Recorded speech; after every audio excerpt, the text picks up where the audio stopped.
Hi ಮಕ್ಕಳೇ, good evening. ನಿನ್ನೆ ಆರೋಗ್ಯ ಸರಿ ಇಲ್ಲದ ಕಾರಣ ಜಾಯಿನ್ ಆಗಿರ್ಲಿಲ್ಲ. ಈಗಲೂ ಕೂಡ ಇದೆ, ಬಟ್ ನಿನ್ನೆ ತುಂಬಾ ಇತ್ತು ಕೆಮ್ಮು. ಹಾಗಾಗಿ ಓಕೆ, ನೀವೆಲ್ಲರೂ ಕೂಡ ಹೋಮ್ವರ್ಕ್ ಬೇಕು ಸರ್, ಅದು ಬೇಕು ಅಂತ ಮೆಸೇಜ್ ಮಾಡಿದ್ರಿ, ಕೆಲವರು ಫೋನ್ ಮಾಡಿದ್ರಿ. ನನಗೇನು ಅದನ್ನ ನಿಮಗೆ ಅಪ್ಡೇಟ್ ಮಾಡಕ್ ಆಗ್ಲಿಲ್ಲ, ಏನೂ ಹೋಮ್ವರ್ಕು ಕೂಡ ಕೊಟ್ಟಿಲ್ಲ. It's okay.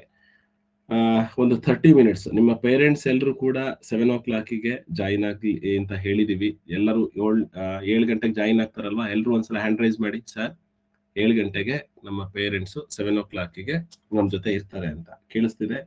ಜಾಯಿನ್ ಆಗ್ತಾರೆ. ಓಕೆ, ಆಲ್ರೆಡಿ ಕೆಲವರು ಇರ್ಬೋದೇನೋ ಪೇರೆಂಟ್ಸ್. ಇದೊಂಥರ ನಿಮ್ಮ ಡೌಟ್ಸ್ ಏನಾದ್ರು ಇದ್ರೆ, ಅಂದ್ರೆ ಅಪ್ಲಿಕೇಶನ್ ಹಾಕ್ಬೇಕಾದ್ರೆ ಏನ್ ಡೌಟ್ಸ್ ಬರುತ್ತೆ ಅಥವಾ ಏನ್ ಮಾಡ್ಬೇಕು ಅದೆಲ್ಲ ಸ್ವಲ್ಪ ಹೇಳ್ತೀನಿ. ಮತ್ತೆ ಏನೇನ್ ನ್ಯೂ ಚೇಂಜಸ್ ಏನಿದೆ ಅದನ್ನೆಲ್ಲದೂ ಕೂಡ ಹೇಳ್ತೀನಿ. ನೀವೆಲ್ಲರೂ ಕೂಡ ಈಗ ಆಲ್ರೆಡಿ ಬುಕ್ ತಗೊಂಡಿರ್ಬೋದು. ಹೊಸ ಸಿಲೆಬಸ್ ಇವತ್ತು ನಿನ್ನೆ ಮೊನ್ನೆ ಬಿಟ್ಟಿರೋದ್ರಿಂದ ಈ ಹೊಸ ಸಿಲೆಬಸ್ಸಿಗೆ ಬುಕ್ಸ್ ಎಲ್ಲೂ ಸಿಗೋದಿಲ್ಲ, ಅದನ್ನ ಹೇಳ್ತೀನಿ ನಾನು. ಮತ್ತೆ ಅಪ್ಲಿಕೇಶನ್ ಹಾಕ್ಲಿಕ್ಕೆ ಇನ್ನ ಓಪನ್ ಆಗ್ತಿಲ್ಲ, ಬಟ್ ನೋಟಿಫಿಕೇಶನ್ ಬಿಟ್ಟಿದ್ದಾರೆ. ಒಂದು ಸ್ಕ್ರೀನ್ ಶೇರ್ ಆಗುತ್ತೆ, ಅದನ್ನ ಆಮೇಲೆ ಡಿಸ್ಕಸ್ ಮಾಡೋಣ. ಓಕೆನಾ? ಇವಾಗ ನಮ್ಮ ಮ್ಯಾಥ್ಸಿಗೆ ಬಂದ್ಬಿಡೋಣ. ಅಂದ್ರೆ ನಾವು ಫ್ರಾಕ್ಷನ್ಸ್ ಲೆಸನ್ ಮಾಡಿದ್ವಿ, ಅಡಿಷನ್ ಆಫ್ ಫ್ರಾಕ್ಷನ್ಸ್ ಮಾಡಿದ್ವಿ. ಅಡಿಷನ್ ಆಫ್ ಫ್ರಾಕ್ಷನ್ಸ್ ಅಲ್ಲಿ ನಾವು ಇವಾಗ ಕಂಟಿನ್ಯೂ ಮಾಡೋಣ. ಆ ಪ್ರಾಬ್ಲಮ್ ನ ಸಾಲ್ವ್ ಮಾಡೋಣ. 7 o'clock ನಾವು ಎಕ್ಸಾಕ್ಟ್ ಆಗಿ ಮೀಟಿಂಗ್ ಮಾಡೋಣ ಪೇರೆಂಟ್ಸ್ ಜೊತೆಗೆ. ಓಕೆನಾ? ಅಲ್ಲಿವರೆಗೂ ಕೂಡ ಫ್ರಾಕ್ಷನ್ಸ್ ನೇ ಸಾಲ್ವ್ ಮಾಡೋಣ.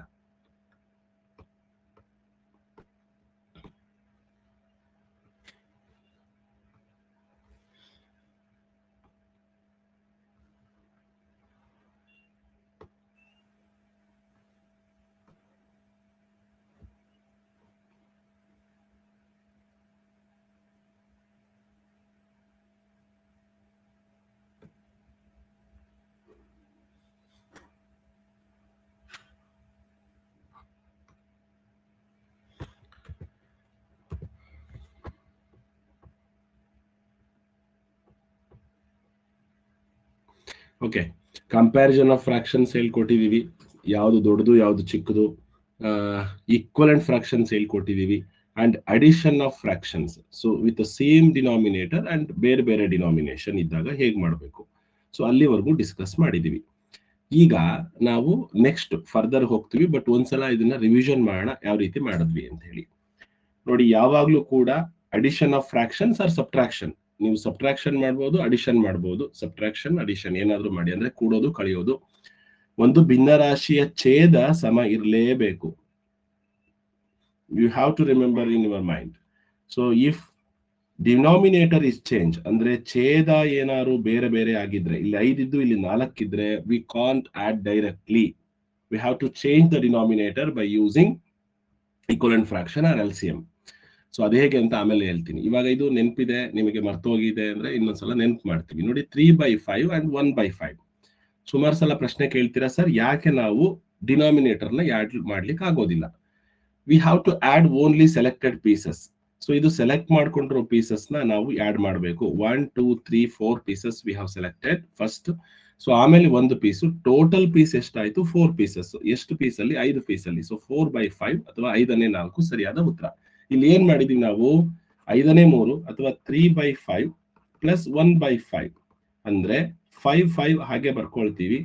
3 ಮತ್ತೆ 1 ಆಡ್ ಮಾಡ್ತೀವಿ. So 4/5 is the answer. ಇಷ್ಟೇನೆ. ಸಬ್ಟ್ರಾಕ್ಷನ್ ಕೂಡ ಅದೇ ತರ ಮಾಡ್ತೀವಿ. ಸಬ್ಟ್ರಾಕ್ಷನ್ ಮಾಡ್ಬೇಕಾದ್ರೆ 3/10 ಮೈನಸ್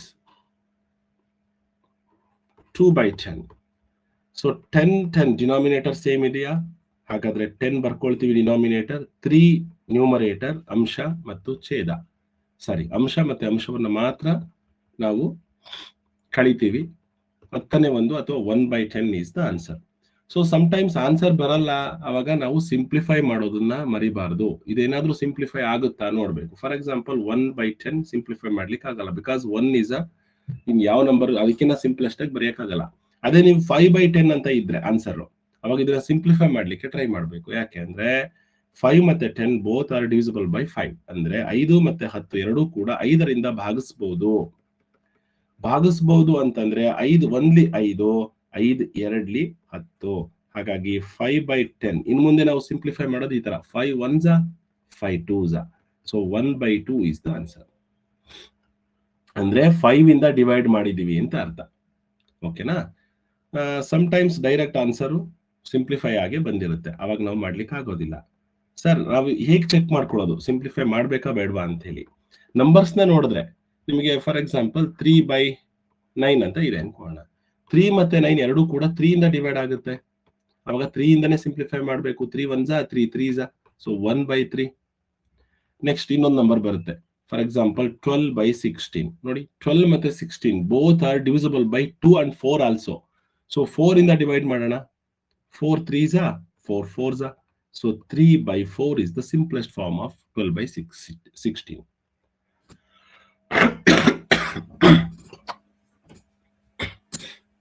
Okay, next.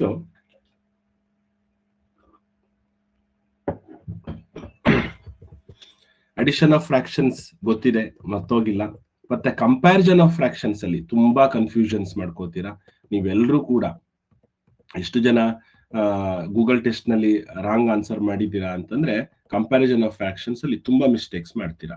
ಸೊ ನಾನು ಸುಮ್ಮನೆ ಒಂದು ಕಂಪ್ಯಾರಿಸನ್ ಮಾಡ್ಲಿಕ್ಕೆ ನಿಮಗೆ ಕೊಡ್ತೀನಿ, ಕಂಪ್ಯಾರಿಸನ್ ಆಫ್ ಫ್ರಾಕ್ಷನ್ಸ್ ಮಾಡ್ಲಿಕ್ಕೆ. ಇವಾಗ ಪೋಲ್ ಅಲ್ಲಿ ಅಟೆಂಡ್ ಮಾಡಿ ನಾವು ಮುಂದಕ್ಕೆ ಹೋಗೋಣ. 1/8, 1/3, 1/19 and 1/10. ಓಕೆ, 1/10. ಇದರಲ್ಲಿ ಇದೇ ABCD. ನನಗೆ ಬೇಕಾಗಿರೋದು ಇವಾಗ ಗ್ರೇಟೆಸ್ಟ್ ಫ್ರಾಕ್ಷನ್ ಅಂತ ಅನ್ಕೊಳ್ಳಿ. ಗ್ರೇಟೆಸ್ಟ್ ಅಂದ್ರೆ ದೊಡ್ಡದು, ಅಂದ್ರೆ ಅತ್ಯಂತ ದೊಡ್ಡ ಡಿನಾಮಿನೇಟರ್, ಸಾರಿ ದೊಡ್ಡ ಫ್ರಾಕ್ಷನ್ ಬೇಕು. ಒಂದು ನಿಮಿಷ. ಹಲೋ, ಹೇಳಿ.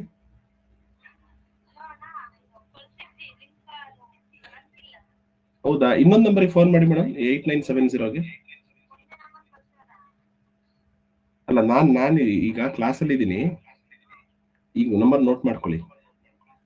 87622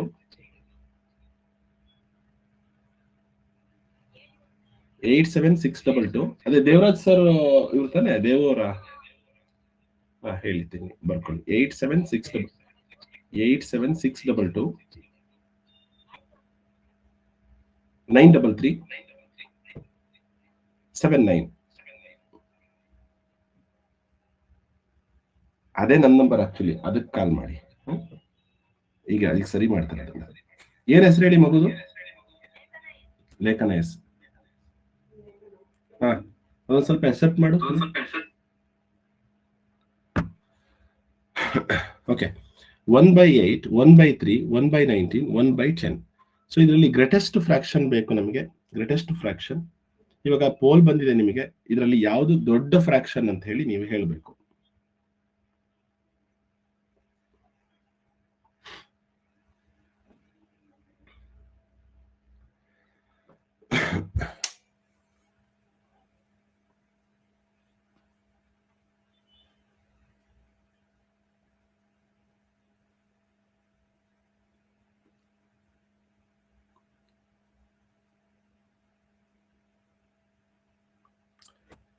ಸೊ ಮೇಲ್ಗಡೆದು ನೀವು ಇಮ್ಯಾಜಿನ್ ಮಾಡ್ಕೊಳ್ಳಿ, it has eaten by you, ಅಂದ್ರೆ ದಿಸ್ ಸೆಲೆಕ್ಟೆಡ್ ಪೀಸ್ ಕೇಕ್ ಅನ್ಕೊಂಡು ಇದನ್ನ ತಿಂದಿದ್ದೀರಾ. ಎಸ್, ಲೋಚನಾ, ಚಿನ್ಮಯಿ ಜಿ ತುಂಬಾ ಜನ ಕರೆಕ್ಟ್ ಮಾಡಿದ್ದೀರಾ. ರಾಂಗ್ ಮಾಡಿರೋರು ತುಂಬಾ ಕಡಿಮೆ ಇದ್ದಾರೆ. ಚೈತನ್ಯ ರಾಂಗ್ ಆಯ್ತು, ಪ್ರೀತಮ್, ಸ್ಫೂರ್ತಿ, ಭುವಿಕ್, ಆದಿತ್ಯ ಅಂಡ್ ಗೌತಮ್, ಚಿನ್ಮಯ್ ರಾಂಗ್ ಆಯ್ತು. So 1/3 is the greatest fraction. ಯಾಕೆ ಅಂತ ನಿಮಗೆ ಗೊತ್ತಿದೆ. ಸೊ 8 ಮೆಂಬರ್ಸಿಗೆ ನಾವು ಒಂದು ಕೇಕ್ ಅನ್ನ ಕೊಡ್ಬೇಕು ಅಂದ್ರೆ ಚಿಕ್ಕದಾಗಿ ಮಾಡ್ಬೇಕಾಗುತ್ತೆ. ಅದೇ 3 ಮೆಂಬರ್ಸಿಗೆ ಕೊಡ್ಬೇಕು ಅಂದ್ರೆ ಆ ಕೇಕ್ ಅನ್ನ ದೊಡ್ಡ ಪೀಸ್ ಆಗಿ ಮಾಡ್ತೀವಿ. ಸೊ ಹಾಗಾಗಿ ದೊಡ್ಡ ಪೀಸ್ ನಿಮಗೆ ಸಿಗುತ್ತೆ. 1/3 is the greatest fraction.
Smallest fraction ಬೇಕಿದ್ರಲ್ಲಿ, ಅಂದ್ರೆ ಚಿಕ್ಕ ಭಿನ್ನರಾಶಿ.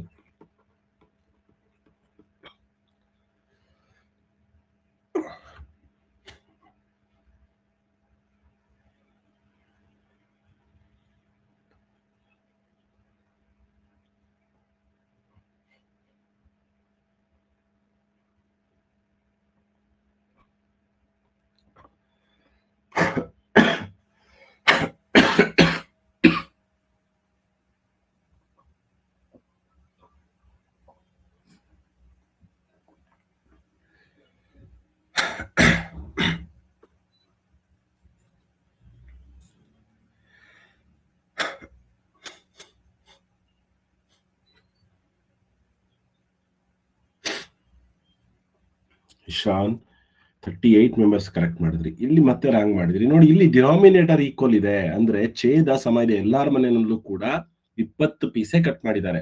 ಹಾಗಾದ್ರೆ ಕಡಿಮೆ ಪೀಸ್ ಎಲ್ಲಿ ತಿಂದಿದೀವಿ? 1 ಪೀಸ್ ಈಸ್ ಕಡಿಮೆ, ಅಂದ್ರೆ 1 piece is the smallest. 15 piece ಅಂದ್ರೆ ಜಾಸ್ತಿ ಆಗುತ್ತೆ.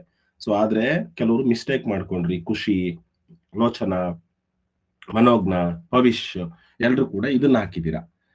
ಹಾಗಾದ್ರೆ 1/20 ಇಸ್ ದ ಸ್ಮಾಲೆಸ್ಟ್ ಯಾವಾಗ? ಡಿನಾಮಿನೇಟರ್ ಅಥವಾ ಛೇದ ಸಮ ಇದ್ದಾಗ.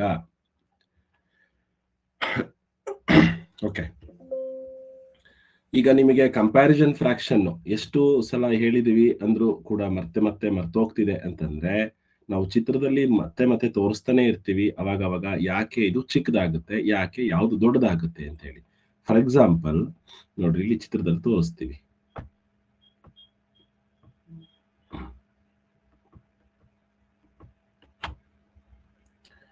ವಿಸ್ಮಯ, ಇನ್ನೊಂದು ನಂಬರಿಗೆ ಕಾಲ್ ಮಾಡಮ್ಮ. ಇನ್ನೊಂದು ನಂಬರಿಗೆ ಕಾಲ್ ಮಾಡಿ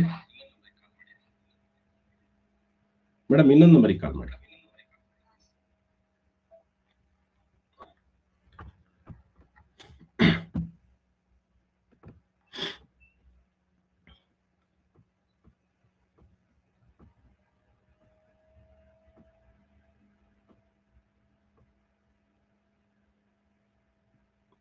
ಓಕೆ, ಈ ಚಿತ್ರದಲ್ಲಿ ಕಾಣಿಸುತ್ತೆ ನೋಡಿ, 3/4 1/4. ಇಲ್ಲಿ 4 ಮತ್ತೆ 4 ಡಿನಾಮಿನೇಟರ್ ಈಕ್ವಲ್ ಆಗಿದೆ. ಹಾಗಾದ್ರೆ 3/4 ದೊಡ್ಡದು, 1/4 ಚಿಕ್ಕದು. ಯಾಕೆ ಅಂದ್ರೆ ನೋಡಿ, 4 ಪೀಸ್ ಸೆಲೆಕ್ಟ್ ಮಾಡ್ಕೊಂಡಿರೋದು ಸೇಮ್, ಅಂದ್ರೆ ಡಿವೈಡ್ ಮಾಡಿರೋದು ಸೆಲೆಕ್ಟ್ ಮಾಡ್ಕೊಂಡಿರೋದು 3 ದೊಡ್ಡದು. ಹಾಗಾಗಿ ಇದಕ್ಕೆ ದೊಡ್ಡ ಫ್ರಾಕ್ಷನ್ ಹಾಕ್ತೀವಿ. 1/3 2/3, 1/3 2/3. ಇಲ್ಲೂ ಅಷ್ಟೇನೆ ನೋಡಿ, 1 ಚಿಕ್ಕದು, ಯಾಕೆಂದ್ರೆ 3 ಪೀಸಸ್ ಸೇಮ್ ಇದೆ, 2 ಪೀಸಸ್ ದೊಡ್ಡದು. ಸೊ ಇದು ದೊಡ್ಡ ಭಿನ್ನರಾಶಿ ಆಗುತ್ತೆ. ಇನ್ನ 5/8 ಮತ್ತೆ 7/8 ನೋಡಿ, ಚಿತ್ರ ನೋಡಿ, ಇಲ್ಲಿ 5/8 ಮತ್ತು 7/8. ಈ ಚಿತ್ರ ನೋಡಿದ್ರೆ ಗೊತ್ತಾಗುತ್ತೆ 8 ಪೀಸಸ್ ಸೇಮ್ ಇದೆ ಎರಡು ಕಡೆ. ಹಾಗಾದ್ರೆ ಸೆಲೆಕ್ಟೆಡ್ ಪೀಸಸ್ ಇಲ್ಲಿ 5 ಇದೆ, ಇಲ್ಲಿ 7 ಇದೆ. So 7 is the greatest fraction. ಇಲ್ಲಿ ನೋಡಿ, ಇದು ಡಿನಾಮಿನೇಟರ್ ಸೇಮ್ ಇದ್ದಾಗ ಯಾವುದು ಜಾಸ್ತಿ ಸೆಲೆಕ್ಟ್ ಮಾಡ್ಕೊಂಡಿರ್ತೀವೋ ಅದೇ ದೊಡ್ಡದಾಗುತ್ತೆ. ಕನ್ಫ್ಯೂಸ್ ಆಗ್ಬೇಡಿ, ಡಿನಾಮಿನೇಟರ್ ಸರಿ ಇದೆಯಾ ನೋಡ್ಕೊಳ್ಳಿ, ಆಮೇಲೆ ಮೇಲ್ಗಡೆ ನ್ಯೂಮರೇಟರ್ಗೆ ಬನ್ನಿ. ಸಮ್ಟೈಮ್ಸ್ ನ್ಯೂಮರೇಟರ್ ಸಮ ಇರುತ್ತೆ, ಡಿನಾಮಿನೇಟರ್ ಬೇರೆ ಬೇರೆ ಆಗುತ್ತೆ. ಫಾರ್ ಎಕ್ಸಾಂಪಲ್ ದಿಸ್ ಒನ್ ನೋಡಿ, ಇಲ್ಲಿ 1/8 1/5 1/4. ಇಲ್ಲಿ ಡಿನಾಮಿನೇಟರ್ ಅಂದ್ರೆ ಮೇಲ್ಗಡೆ ಸೆಲೆಕ್ಟ್ ಮಾಡ್ಕೊಂಡಿರೋ ಚಿತ್ರ ಒಂದೇ ಇದೆ, ಆದ್ರೆ ಕಟ್ ಮಾಡಿರೋ ಪೀಸಸ್ ಸೈಜ್ ಡಿಫರೆನ್ಸ್ ಇದೆ. ಇಲ್ಲಿ 8 ಪೀಸ್ ಕಟ್ ಮಾಡಿದ್ದಾರೆ, ಇಲ್ಲಿ 5 ಪೀಸ್ ಕಟ್ ಮಾಡಿದ್ದಾರೆ, ಇಲ್ಲಿ 4 ಪೀಸ್ ಕಟ್ ಮಾಡಿದ್ದಾರೆ. ಸೊ 4 ಪೀಸ್ ಕಟ್ ಮಾಡಿದಾಗ ಅದರ ಸೈಜ್ ದೊಡ್ಡದಾಗಿ ಬರುತ್ತೆ. ಹಾಗಾಗಿ 1/4 ದೊಡ್ಡದು. ಇಲ್ಲಿಗೆ ಬನ್ನಿ ನೋಡಿ, ಇಲ್ಲೂ ಅಷ್ಟೇನೆ ಸೆಲೆಕ್ಟ್ ಮಾಡ್ಕೊಂಡಿರೋ ಪೀಸ್ ಸೇಮ್ 3 ಬಟ್ ಇಲ್ಲಿ ಕಟ್ ಮಾಡಿರುವಂತ ಸೈಜ್ ಡಿಫರೆನ್ಸ್ ಇದೆ. ಸೊ ಯಾವ್ದು ಕಡಿಮೆ ಪೀಸಸ್ ಕಟ್ ಮಾಡಿರ್ತೀವೋ ಅದು ದೊಡ್ಡ ಸೈಜ್ ಬರುತ್ತೆ. ಹಾಗಾಗಿ ಇಲ್ಲಿ ಡಿನಾಮಿನೇಟರ್ ಕಡಿಮೆ ಇದೆ ಅಂದ್ರೆ ಅದೇ ದೊಡ್ಡದಾಗಿರುತ್ತೆ, ಅಷ್ಟೇನೆ. ಉಲ್ಟಾ. ಓಕೆ, ಈಗ ನಾವು ಅಡಿಷನ್ ಆಫ್ ಫ್ರಾಕ್ಷನ್ಸ್ಗೆ ಮತ್ತೆ ಇದು ಅರ್ಥ ಆಗಿದೆ ಅಂದ್ರೆ ನಾನು ಯಾವ್ದಾದ್ರೂ ಕೊಡ್ಬೋದು. ಇದರಲ್ಲಿ ಡಿನಾಮಿನೇಟರ್ ಸೇಮ್ ಇರೋದು ಕೊಡ್ಬೋದು, ನ್ಯೂಮರೇಟರ್ ಸೇಮ್ ಇರೋದು ಕೊಡ್ಬೋದು. ಬಟ್ ನೀವ್ ಎರಡಕ್ಕೂ ಕೂಡ ರೆಡಿ ಇರಬೇಕು. ರೆಡಿ ಇದೀರಲ್ವಾ? ಒಂದು ಕ್ವಶನ್ ಪೋಲ್ ಕೊಟ್ಬಿಡ್ತೀನಿ.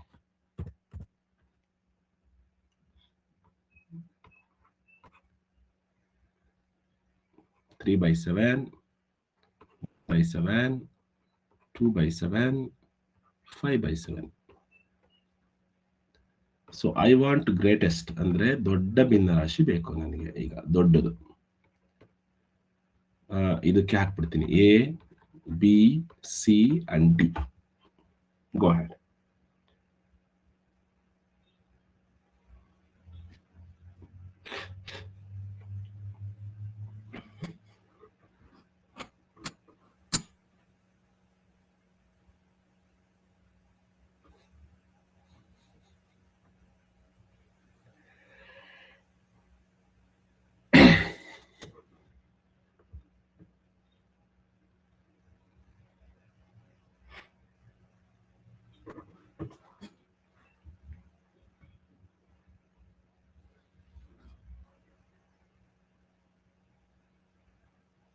S Benaka, Sannidhi, Siri, ಡಿಂಪನ, almost 48 members have given the right answer.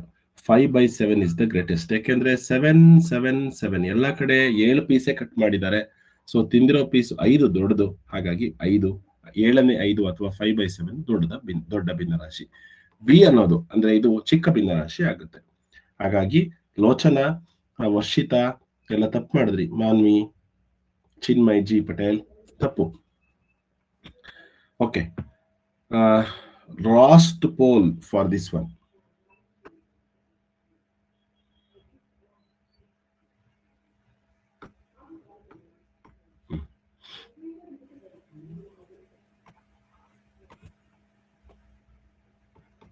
Five by 15, 5 by 8, 5 by 6 and 5 by 20. Here also I want a greatest fraction. So ದೊಡ್ಡ ಭಿನ್ನರಾಶಿ ಬೇಕು. ಸರಿ, ದೊಡ್ಡದು ಬೇಡ, ಚೇಂಜ್ ಮಾಡಿದೆ ಮೈಂಡು. ಚಿಕ್ಕ ಭಿನ್ನರಾಶಿ. ಚಿಕ್ಕ ಭಿನ್ನರಾಶಿ ಅಂದ್ರೆ smallest. Option A, B, C and D. ಯೋಚನೆ ಮಾಡ್ಲಿಕ್ಕೆ 5 ಸೆಕೆಂಡ್ ಸಾಕು. ಒಂದ್ಸಲ ಕರೆಕ್ಟ್ ಆಗಿ ಯೋಚನೆ ಮಾಡಿ ಪೋಲ್ ಅಟೆಂಡ್ ಮಾಡಿ.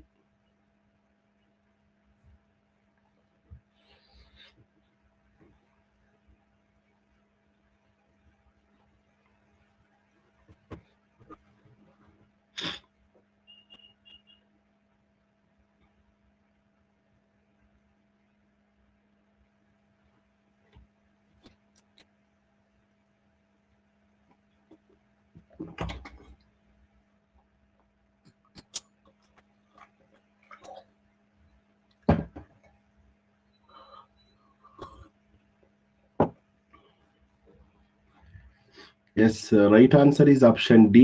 ಬಟ್ ನಾನು ಪೋಲಲ್ಲಿ ಸಿ ಅಂತ ಕೊಟ್ಟಿದ್ದೀನಿ. Right answer is option D. Shanth Kumar, Shriyan, Diya, Benaka, 52 members have given the right answer.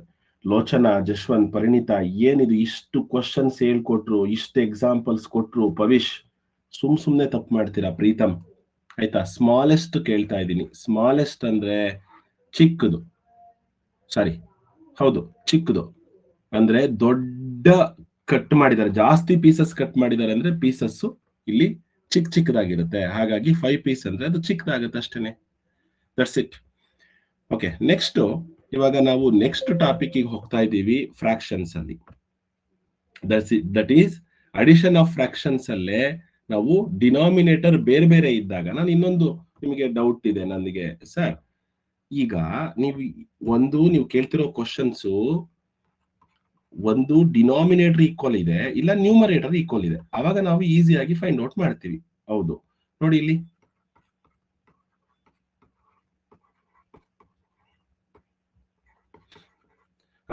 ಇಲ್ಲಿ ನ್ಯೂಮರೇಟರ್ ಅಂದ್ರೆ ಅಂಶಗಳು ಸಮನಾಗಿದೆ.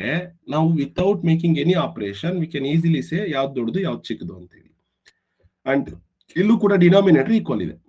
ಹಾಗಾದ್ರೆ ನನ್ನೊಂದು ಡೌಟ್ ಇದೆ. ಏನ್ ಡೌಟ್ ಅಂದ್ರೆ, ಡಿನಾಮಿನೇಟರು ಬೇರೆ ಬೇರೆ, ನ್ಯೂಮರೇಟರು ಬೇರೆ ಬೇರೆ ಇದೆ ಅಂತ ಅನ್ಕೊಳ್ಳಿ. ಈಗ ಯಾವ್ದು ದೊಡ್ಡದು ಯಾವ್ದು ಚಿಕ್ಕದು ಅಂತ ಹೇಗ್ ಸರ್ ಪತ್ತೆ ಹಚ್ಚೋದು? ಈಗ ನನಗೂ ಕೂಡ ಹೇಳಕ್ ಕಷ್ಟ ಆಗುತ್ತೆ, ನೋಡಿದ ತಕ್ಷಣ ಹೇಳಕ್ ಆಗಲ್ಲ. ಹಾಗಾದ್ರೆ ಏನ್ ಮಾಡ್ಬೇಕು? ನಾವು ಈಕ್ವಲೆಂಟ್ ಫ್ರಾಕ್ಷನ್ ನ ಸಹಾಯದಿಂದ, with the help of equivalent fraction we have to make equal the denominator. Denominator equal ಮಾಡೋ ತರ ಮಾಡ್ಬೇಕು. ಹೇಗೆ ಈಕ್ವಲ್ ಮಾಡೋದು? 8ನ ತೆಗೆದ್ಬಿಟ್ಟು 7 ಹಾಕ್ಬಿಡದ? ಇಲ್ಲ. ಹಾಗಾದ್ರೆ ಹೇಗ್ ಮಾಡೋದು? 8ನ್ನ ಮತ್ತೆ 7ನ್ನ ಒಂದೇ ಡಿನಾಮಿನೇಟರ್ ಬರೋ ತರ ಮಾಡ್ಬೇಕು. ಹೇಗೆ ಅಂತಂದ್ರೆ 8 ಮತ್ತೆ 7ಗೆ ಕಾಮನ್ ಮಲ್ಟಿಪಲ್ ಯಾವುದು ಅಂತ ನೋಡ್ಕೊಳ್ಳಿ. ಅಂದ್ರೆ 8ರ ಗುಣಕ 8ರದಲ್ಲೂ ಬರಬೇಕು ಆ ಸಂಖ್ಯೆ, 7ರಲ್ಲೂ ಬರಬೇಕು. ಉದಾಹರಣೆಗೆ 56 ಅಂದ್ರೆ 8 7s 56 ಅನ್ನೋದು 8 ಟೇಬಲ್ ಅಲ್ಲೂ ಬರುತ್ತೆ, 7 ಟೇಬಲ್ ಅಲ್ಲೂ ಬರುತ್ತೆ. ಈಗ ಈ ಡಿನಾಮಿನೇಟರ್ ನಾವೇನ್ ಮಾಡ್ಬೇಕು? 56 ಮಾಡ್ಕೋಬೇಕು.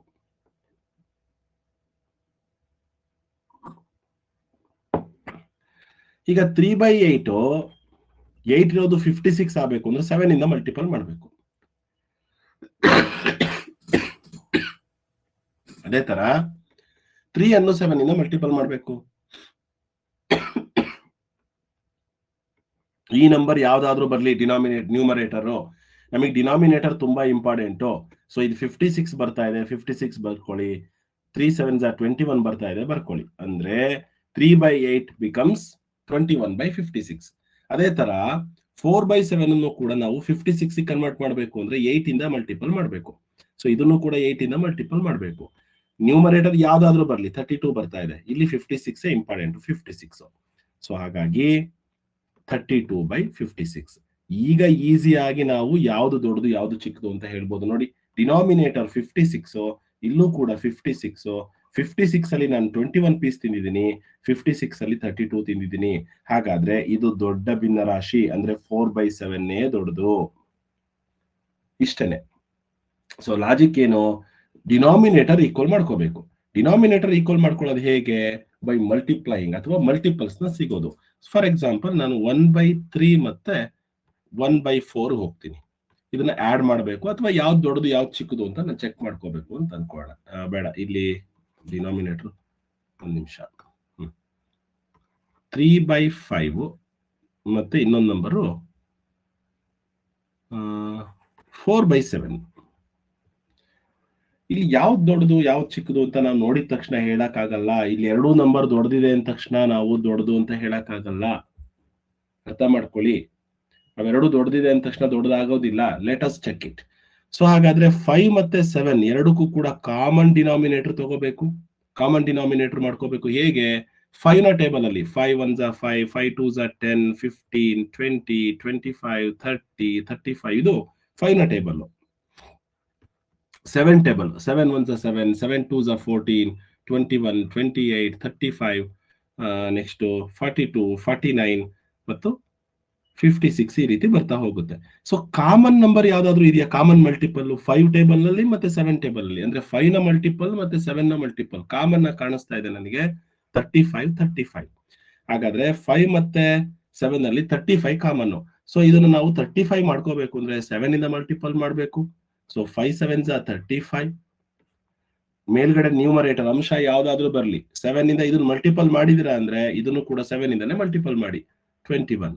ನೆಕ್ಸ್ಟ್ ಇದನ್ನ 5 ಇಂದ ಮಲ್ಟಿಪಲ್ ಮಾಡ್ಬೇಕು, ಯಾಕೆಂದ್ರೆ 5 7s 35 ಆಗುತ್ತೆ, 35. ಇದನ್ನು ಅಷ್ಟೇನೆ 5 ಇಂದಾನೆ ಮಲ್ಟಿಪಲ್ ಮಾಡ್ಬೇಕು. ನೋಡಿ 20. ಇವಾಗ ನಿಮ್ಗೆ ಅನ್ಸುತ್ತೆ ಸರ್ 4/7 ದೊಡ್ಡದಿತ್ತೇನೋ ಅಂತ. ನೋಡಿ 35 common, 21 is the greatest fraction, ಅಂದ್ರೆ 3/5 ದೊಡ್ಡದು. ನೋಡಿ 3/5 ಮತ್ತೆ 4/7 ಅಲ್ಲಿ ಗ್ರೇಟೆಸ್ಟ್ ಫ್ರಾಕ್ಷನ್ 3/5. ಈ ಎರಡೂ ನಂಬರ್ ಚಿಕ್ಕದಿರ್ಬೋದು, ಆದ್ರೆ ನಮಗೆ ನ್ಯೂಮರೇಟರ್ ಈಕ್ವಲ್ ಮಾಡ್ಕೊಂಡಾಗ ಯಾವ್ದು ದೊಡ್ಡದು ಅಂತ ಈಸಿಯಾಗಿ ಗೊತ್ತಾಯ್ತು. ಸೊ ಈ ನ್ಯೂಮರೇಟರ್ ಈಕ್ವಲ್ ಮಾಡ್ಕೊಳ್ಳೋದು ಹೇಗೆ? ಇದು ಡಿನಾಮಿನೇಟರ್ನ ಡಿನಾಮಿನೇಟರ್ ಈಕ್ವಲ್ ಮಾಡ್ಕೊಳ್ಳೋದು ಹೇಗೆ ಅಂದ್ರೆ, ಕಂಪ್ಯಾರಿಸನ್ ಮಾಡಬೇಕು ಅಂದ್ರೆ ಬೈ ಮಲ್ಟಿಪ್ಲೈಯಿಂಗ್ ಅಥವಾ ಅದರ LCM ಅಂತ ಹೇಳ್ತೀವಿ ನಾವು. LCM ಅಂದ್ರೆ LCM, ಲೋಯೆಸ್ಟ್ ಚಿಕ್ಕದು, ಕಾಮನ್ ಅಂದ್ರೆ ಎರಡೂ ಕಡೆ ಇರುವಂತದ್ದು, ಸಾಮಾನ್ಯ. ಮಲ್ಟಿಪಲ್ ಅಂದ್ರೆ 5ರ ಮಲ್ಟಿಪಲ್ ಮತ್ತೆ 7ನ ಮಲ್ಟಿಪಲ್ ಅಲ್ಲಿ ಚಿಕ್ಕದನ್ನು ತಗೊಂಡಿದೀವಿ, ಕಾಮನ್ ಆಗಿರೋದು. ಸರ್ ಚಿಕ್ಕದಂದ್ರೆ 5 ತಗೋಬಹುದು. 5 ಆದ್ರೆ 7 ಅಲ್ಲಿ ಇಲ್ಲ, 7 ಟೇಬಲ್ ಅಲ್ಲಿ 5 ಇಲ್ಲ. ಹಾಗಾಗಿ ಎರಡೂ ಕಡೆ ಇರುವಂತಹ ಕಾಮನ್ ಫ್ಯಾಕ್ಟರ್ ಯಾವುದು? ದಟ್ ಇಸ್ 35 ತಗೊಂಡಿದ್ದೀವಿ. ಓಕೆ ಮಕ್ಕಳೇ, ಇದು ನಿಮಗೆ ಭಿನ್ನರಾಶಿಗಳ ಮೂಲ ಕ್ರಿಯೆಗಳಾಗಿತ್ತು. ಸೊ ನಾಳೆ ನಾವು ಕಂಟಿನ್ಯೂ ಮಾಡ್ತೀವಿ ಫ್ರಾಕ್ಷನ್ಸ್ ಅಲ್ಲೇ ಇನ್ನೊಂದು ಸ್ವಲ್ಪ ವಿಷಯಗಳಿದೆ. ಏನು ಫ್ರಾಕ್ಷನ್ಸ್ ಅಲ್ಲ ಹಾಗಾದ್ರೆ? ಇನ್ನ ಲೆಸನ್ ಮುಗ್ದಿಲ್ಲ ಇದು. ನಿಮಗೆ ಅದಕ್ಕೆ ಅಭ್ಯಾಸದ ಕ್ವಶನ್ಸ್ ಕೂಡ ನಾನು ಕಳಿಸಿಲ್ಲ, ನಿಮಗೆ ಪುಸ್ತಕನೂ ಕೂಡ ಸಿಗ್ತಾ ಇಲ್ಲ. ಇಟ್ಸ್ ಓಕೆ, ಬುಕ್ ಎಲ್ಲಿವರೆಗೂ ಸಿಗಲ್ವೋ ಅಲ್ಲಿವರೆಗೂ ಆಯಾ ಲೆಸನ್ನಿನ ಅಭ್ಯಾಸ ಅಂದ್ರೆ ಎಕ್ಸಸೈಸ್ ಕ್ವಶನ್ಸ್ ನಾನೇ ಕಳಿಸ್ತಾ ಇರ್ತೀನಿ, ಆಯ್ತಾ? ಅಲ್ಲಿವರೆಗೂ ಕೂಡ ಅಂದ್ರೆ ಯಾಕೆ ನಾವಿನ್ನು ಎಕ್ಸಸೈಸ್ ಕ್ವಶನ್ ಕಳಿಸಿಲ್ಲ ಅಂದ್ರೆ ನಿಮಗೆ ಡೌಟ್ಸ್ ಸ್ಟಾರ್ಟ್ ಆಗ್ಬಿಡುತ್ತೆ. ಯಾಕೆ ಸರ್ ಇದು ಹೇಳ್ಕೊಟ್ಟಿಲ್ಲ, ನಮಗೆ ಈ ಕ್ವಶನ್ ಹೇಳ್ಕೊಟ್ಟಿಲ್ಲ ಅಂತ ಪ್ರತಿಯೊಬ್ರು ನನಗೆ ಫೋನ್ ಮಾಡ್ತೀರಾ. ಅದಕ್ಕೆ ನಾವು ಸಪರೇಟ್ ಹೋಮ್ವರ್ಕ್ ಯಾಕೆ ಕೊಡ್ತೀವಿ? ನಾವ್ ಎಷ್ಟು ಟಾಪಿಕ್ ಮಾಡಿದೀವೋ ಅಷ್ಟಕ್ಕೆ ಮಾತ್ರ ಕೊಡ್ತಾ ಹೋಗ್ತೀವಿ. ಬುಕ್ಕಲ್ಲಿ ಏನಾಗಿರುತ್ತೆ, ಆ ಫ್ರಾಕ್ಷನ್ ಅಂದ್ರೆ ಅಡಿಷನ್, ಮಲ್ಟಿಪ್ಲಿಕೇಶನ್, ಡಿವಿಷನ್ ಎಲ್ಲ ಒಟ್ಟಾಗಿ ಸೇರ್ಕೊಂಡ್ಬಿಟ್ಟಿರುತ್ತೆ. ಹಾಗಾಗಿ ಅದನ್ನ ಕೊಟ್ಟಿಲ್ಲ ಅಷ್ಟೇನೆ. ನಾಳೆ ಏನಿರುತ್ತೆ ಅಂತಂದ್ರೆ ಮಲ್ಟಿಪ್ಲಿಕೇಶನ್ ಅಂಡ್ ಡಿವಿಷನ್. ಸೊ ಫ್ರಾಕ್ಷನ್ದು ಒಂದ್ಸಲ ನಿಮಗೆ ತೋರಿಸ್ತೀನಿ.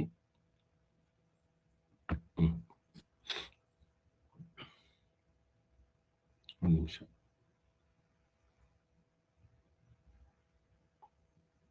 It's 7 o'clock. I think all parents are here. Start ಮಾಡೋಣ, ಒಂದು ನಿಮಿಷ ಮಾಡೋಣ. ನೋಡಿ, ನಾಳೆ ಭಿನ್ನರಾಶಿಯ ಗುಣಾಕಾರ ಮತ್ತು ಭಾಗಾಕಾರ, ಭಿನ್ನರಾಶಿಗಳ ಗುಣಾಕಾರ ಭಾಗಾಕಾರ ಹೇಗ್ ಮಾಡೋದು, ಆಮೇಲೆ ಅಭ್ಯಾಸದ ಪ್ರಶ್ನೆಗಳನ್ನ ಹೇಗೆ ಸಾಲ್ವ್ ಮಾಡೋದು, ಇದರಲ್ಲೂ ಕೂಡ ವರ್ಡ್ ಪ್ರಾಬ್ಲಮ್ಸ್ ಬರುತ್ತೆ, ಅಂದ್ರೆ ಸೆಂಟೆನ್ಸ್ ಅಲ್ಲಿ ಕ್ವಶನ್ಸ್ ಸ್ಟಾರ್ಟ್ ಆಗ್ಬಿಡುತ್ತೆ, ಅದನ್ನ ಹೇಗೆ ಸಾಲ್ವ್ ಮಾಡೋದು, ಇದನ್ನ ಈ ಕಾಂಪಿಟೇಟಿವ್ ಎಕ್ಸಾಮ್ಸ್ ಅಲ್ಲಿ ನಾವು ಯಾವ ರೀತಿ ಆನ್ಸರ್ನ ಮಾಡ್ತಾ ಹೋಗ್ತೀವಿ, ಇದನ್ನೆಲ್ಲ ಮಾಡ್ತೀವಿ, ಆಯ್ತಾ? ಇದು ನಿಮಗಿರುವಂತಹ fraction lesson. So fraction lesson ಅಲ್ಲಿ ನಾವು ವಿತ್ ಪಿಕ್ಚರ್ ನಿಮಗೆ ತುಂಬಾ ಈಸಿಯಾಗಿ ಹೇಳ್ಕೊಡ್ತಾ ಇದೀವಿ, ಆಯ್ತಲ್ವಾ? ಇವಾಗ ನೀವೇನ್ ಮಾಡ್ಬೇಕು, ಈಗ ನಿಮ್ ಪೇರೆಂಟ್ಸ್ ಜೊತೆಗೆ ನೀವು ಕೂಡ ಕುತ್ಕೋಬೇಕು, ಅವರಿಗೆ ಅವ್ರ ಜೊತೆಗೆ ನೀವು ಕೂಡ ಕೇಳಿಸ್ಕೋಬೇಕು ಏನೆಲ್ಲ ಇರುತ್ತೆ ಅಂತ ಹೇಳಿ. ಸೊ ಎಷ್ಟು ಜನ ನಿಮ್ಮ ಮಕ್ಕಳು ಪೇರೆಂಟ್ಸ್ ಇದ್ದಾರೆ, ಒಂದ್ಸಲ ಹ್ಯಾಂಡ್ ರೈಸ್ ಮಾಡಿ, ನನಗೆ ಗೊತ್ತಾಗುತ್ತೆ ಯಾರ್ಯಾರೆಲ್ಲ ಇದೀರಾ, ಪೇರೆಂಟ್ಸ್ ನಿಮ್ ಜೊತೆಗೆ ಇದ್ದಾರೆ ಅಂದ್ರೆ ಅವರೆಲ್ಲ ಹ್ಯಾಂಡ್ ರೈಸ್ ಮಾಡಿ.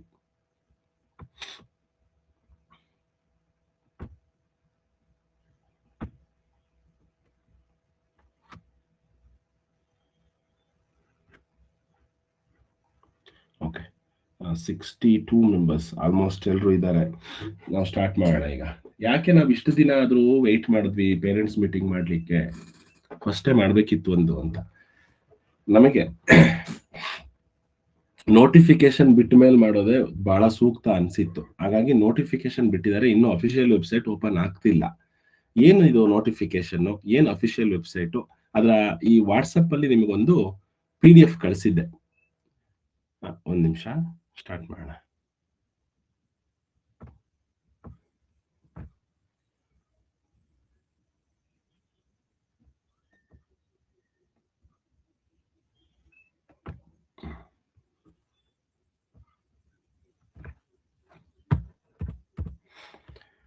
ಎಲ್ರಿಗೂ ನಮಸ್ಕಾರ.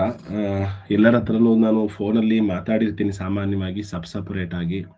ನಿಮ್ಮ ಮಗು ಹೆಸರು ಹೇಳಿದ್ರೆ ಸಾಕು, ನಿಮ್ಮ ಊರು ಯಾವುದು, ನೀವು ಏನ್ ಕೆಲಸ ಮಾಡ್ತಿದ್ದೀರಾ ಅನ್ನೋದು ನನಗೆ ನೆನಪಲ್ಲಿ ಇರುತ್ತೆ, ಇಷ್ಟು ಜನದ್ದು ಕೂಡ. ಒಂದ್ಸಲನಾದ್ರೂ ನಾನು ಮಾತಾಡಿರ್ಬೇಕಷ್ಟೇ ನಿಮ್ ಜೊತೆ. ಓಕೆ, ಇವಾಗ 2027ರ ಎಂಟ್ರೆನ್ಸ್ ಎಕ್ಸಾಮ್ ಅಂದ್ರೆ ನೀವು ಬರೆಯೋದು 2026ನೇ, ಅಡ್ಮಿಷನ್ ಕೊಡೋದು ಮಾತ್ರ 2027ಕ್ಕೆ.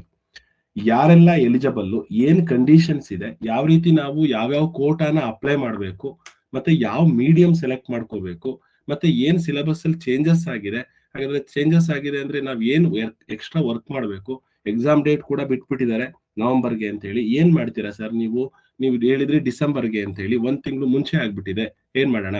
ಸೊ ಇಷ್ಟು ಎಲ್ಲಾ ಪ್ರಶ್ನೆಗಳಿಗೆ ಇವತ್ತು ನಿಮಗೆ ಉತ್ತರ ಸಿಗುತ್ತೆ. ಫಸ್ಟ್, ಪ್ರತಿ ಸೀಕ್ವೆನ್ಸ್ ಆಗಿ ಅಂದ್ರೆ ಪ್ರತಿ 3 ವರ್ಷ ಅಥವಾ 4 ವರ್ಷಕ್ಕೊಂದ್ಸಲ ಅವ್ರ ಸಿಲೆಬಸ್ ನ ಚೇಂಜ್ ಮಾಡ್ತಿರ್ತಾರೆ. ಬಟ್ ದಿಸ್ ಟೈಮ್ ಡ್ರಾಸ್ಟಿಕ್ ಆಗಿ ಸಿಲೆಬಸ್ ನ ಚೇಂಜ್ ಮಾಡಿದ್ದಾರೆ. ಹೊಸದು ಮೊದಲು ನಾವು ಅಪ್ಲಿಕೇಶನ್ ಯಾವಾಗ ಲಾಸ್ಟ್ ಡೇಟ್ ಅನ್ನೋದು ಇದನ್ನೊಂದು ನೆನಪಿಟ್ಕೊಳ್ಳಿ.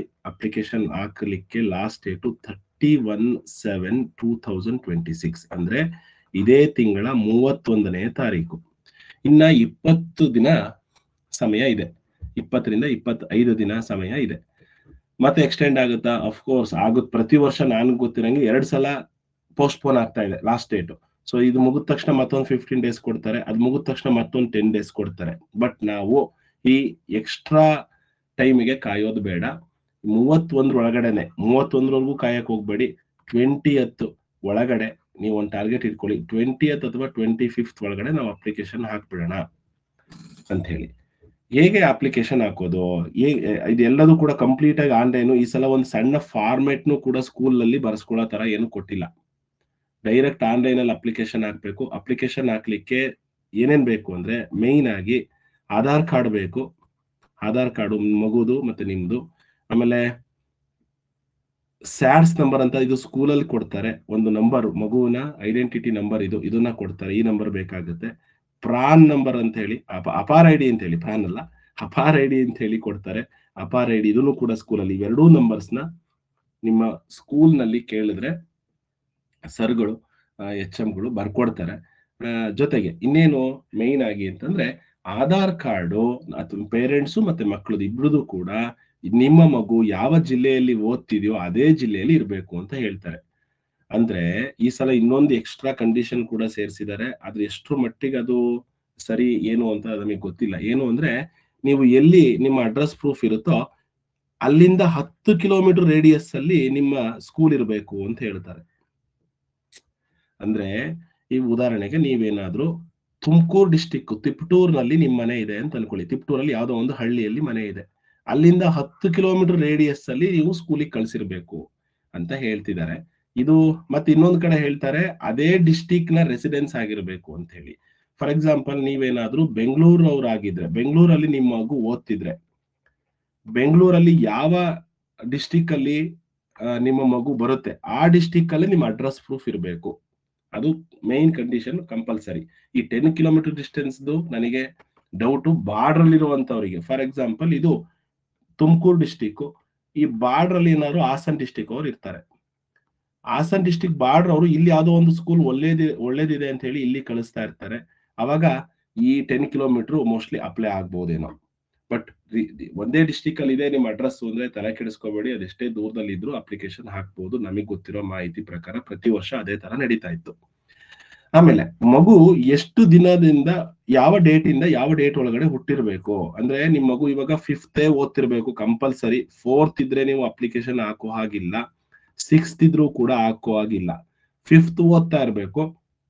ಮತ್ತೆ 1/5/2015 ನಂತರ ಹುಟ್ಟಿರ್ಬೇಕು ಮತ್ತು 31/7/2017 ಒಳಗಡೆ ಹುಟ್ಟಿರ್ಬೇಕು. ಸೊ ಈ ಡೇಟ್ ಒಳಗಡೆನೆ ನೋಟ್ ಮಾಡ್ಕೊಳ್ಳಿ. ಇದನ್ನ ಎಲ್ಲರೂ ಸಾಮಾನ್ಯವಾಗಿ ಇದೇ ಡೇಟ್ ಅಲ್ಲಿ ಹುಟ್ಟಿರ್ತಾರೆ. ಎಲ್ಲೋ ಸ್ಪೆಷಲ್ ಕೇಸಸ್ ತುಂಬಾ ಲೇಟ್ ಆಗಿ ಸೇರಿಸಿರ್ತಾರೆ, ಇಲ್ಲ ತುಂಬಾ ಅರ್ಲಿ. ಆತರ ಇವಾಗ ಅವಕಾಶ ಇಲ್ಲ. ಹಾಗಾಗಿ 100% ಇದ್ರಲ್ಲಿ ಏನು ವ್ಯತ್ಯಾಸ ಆಗಿರಲ್ಲ. ಹಾಗಾದ್ರೆ ಒಂದೊಂದ್ಸಲ ರೋಲ್ ಬ್ಯಾಕ್ ಅಂದ್ರೆ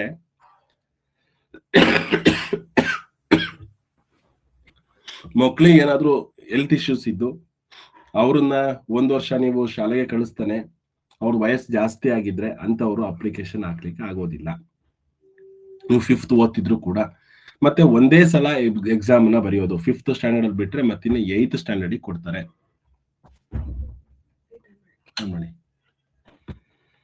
ಆಯ್ತು. Last date of examination November ಇದಿಷ್ಟು ನಿಮಗೆ ಕಾಣಿಸುತ್ತೆ, ಇಲ್ಲಿ ಕಾಣಿಸ್ತಾ ಇದೆ. ಇದು ಲಾಸ್ಟ್ ಡೇಟ್ ಟು ಅಪ್ಲೈ, ಇದು ಎಕ್ಸಾಮಿನೇಷನ್ ಡೇಟ್. ಓಕೆನಾ? ಇನ್ನ ನೆಕ್ಸ್ಟ್ ವಿಷಯಕ್ಕೆ ಬರೋಣ. Date of birth. Date of birth ಇನ್ನೊಂದ್ಸಲ ಹೇಳ್ತಾ ಇದೀನಿ ನೋಡಿ, ನೋಟ್ ಮಾಡ್ಕೊಳ್ಳಿ.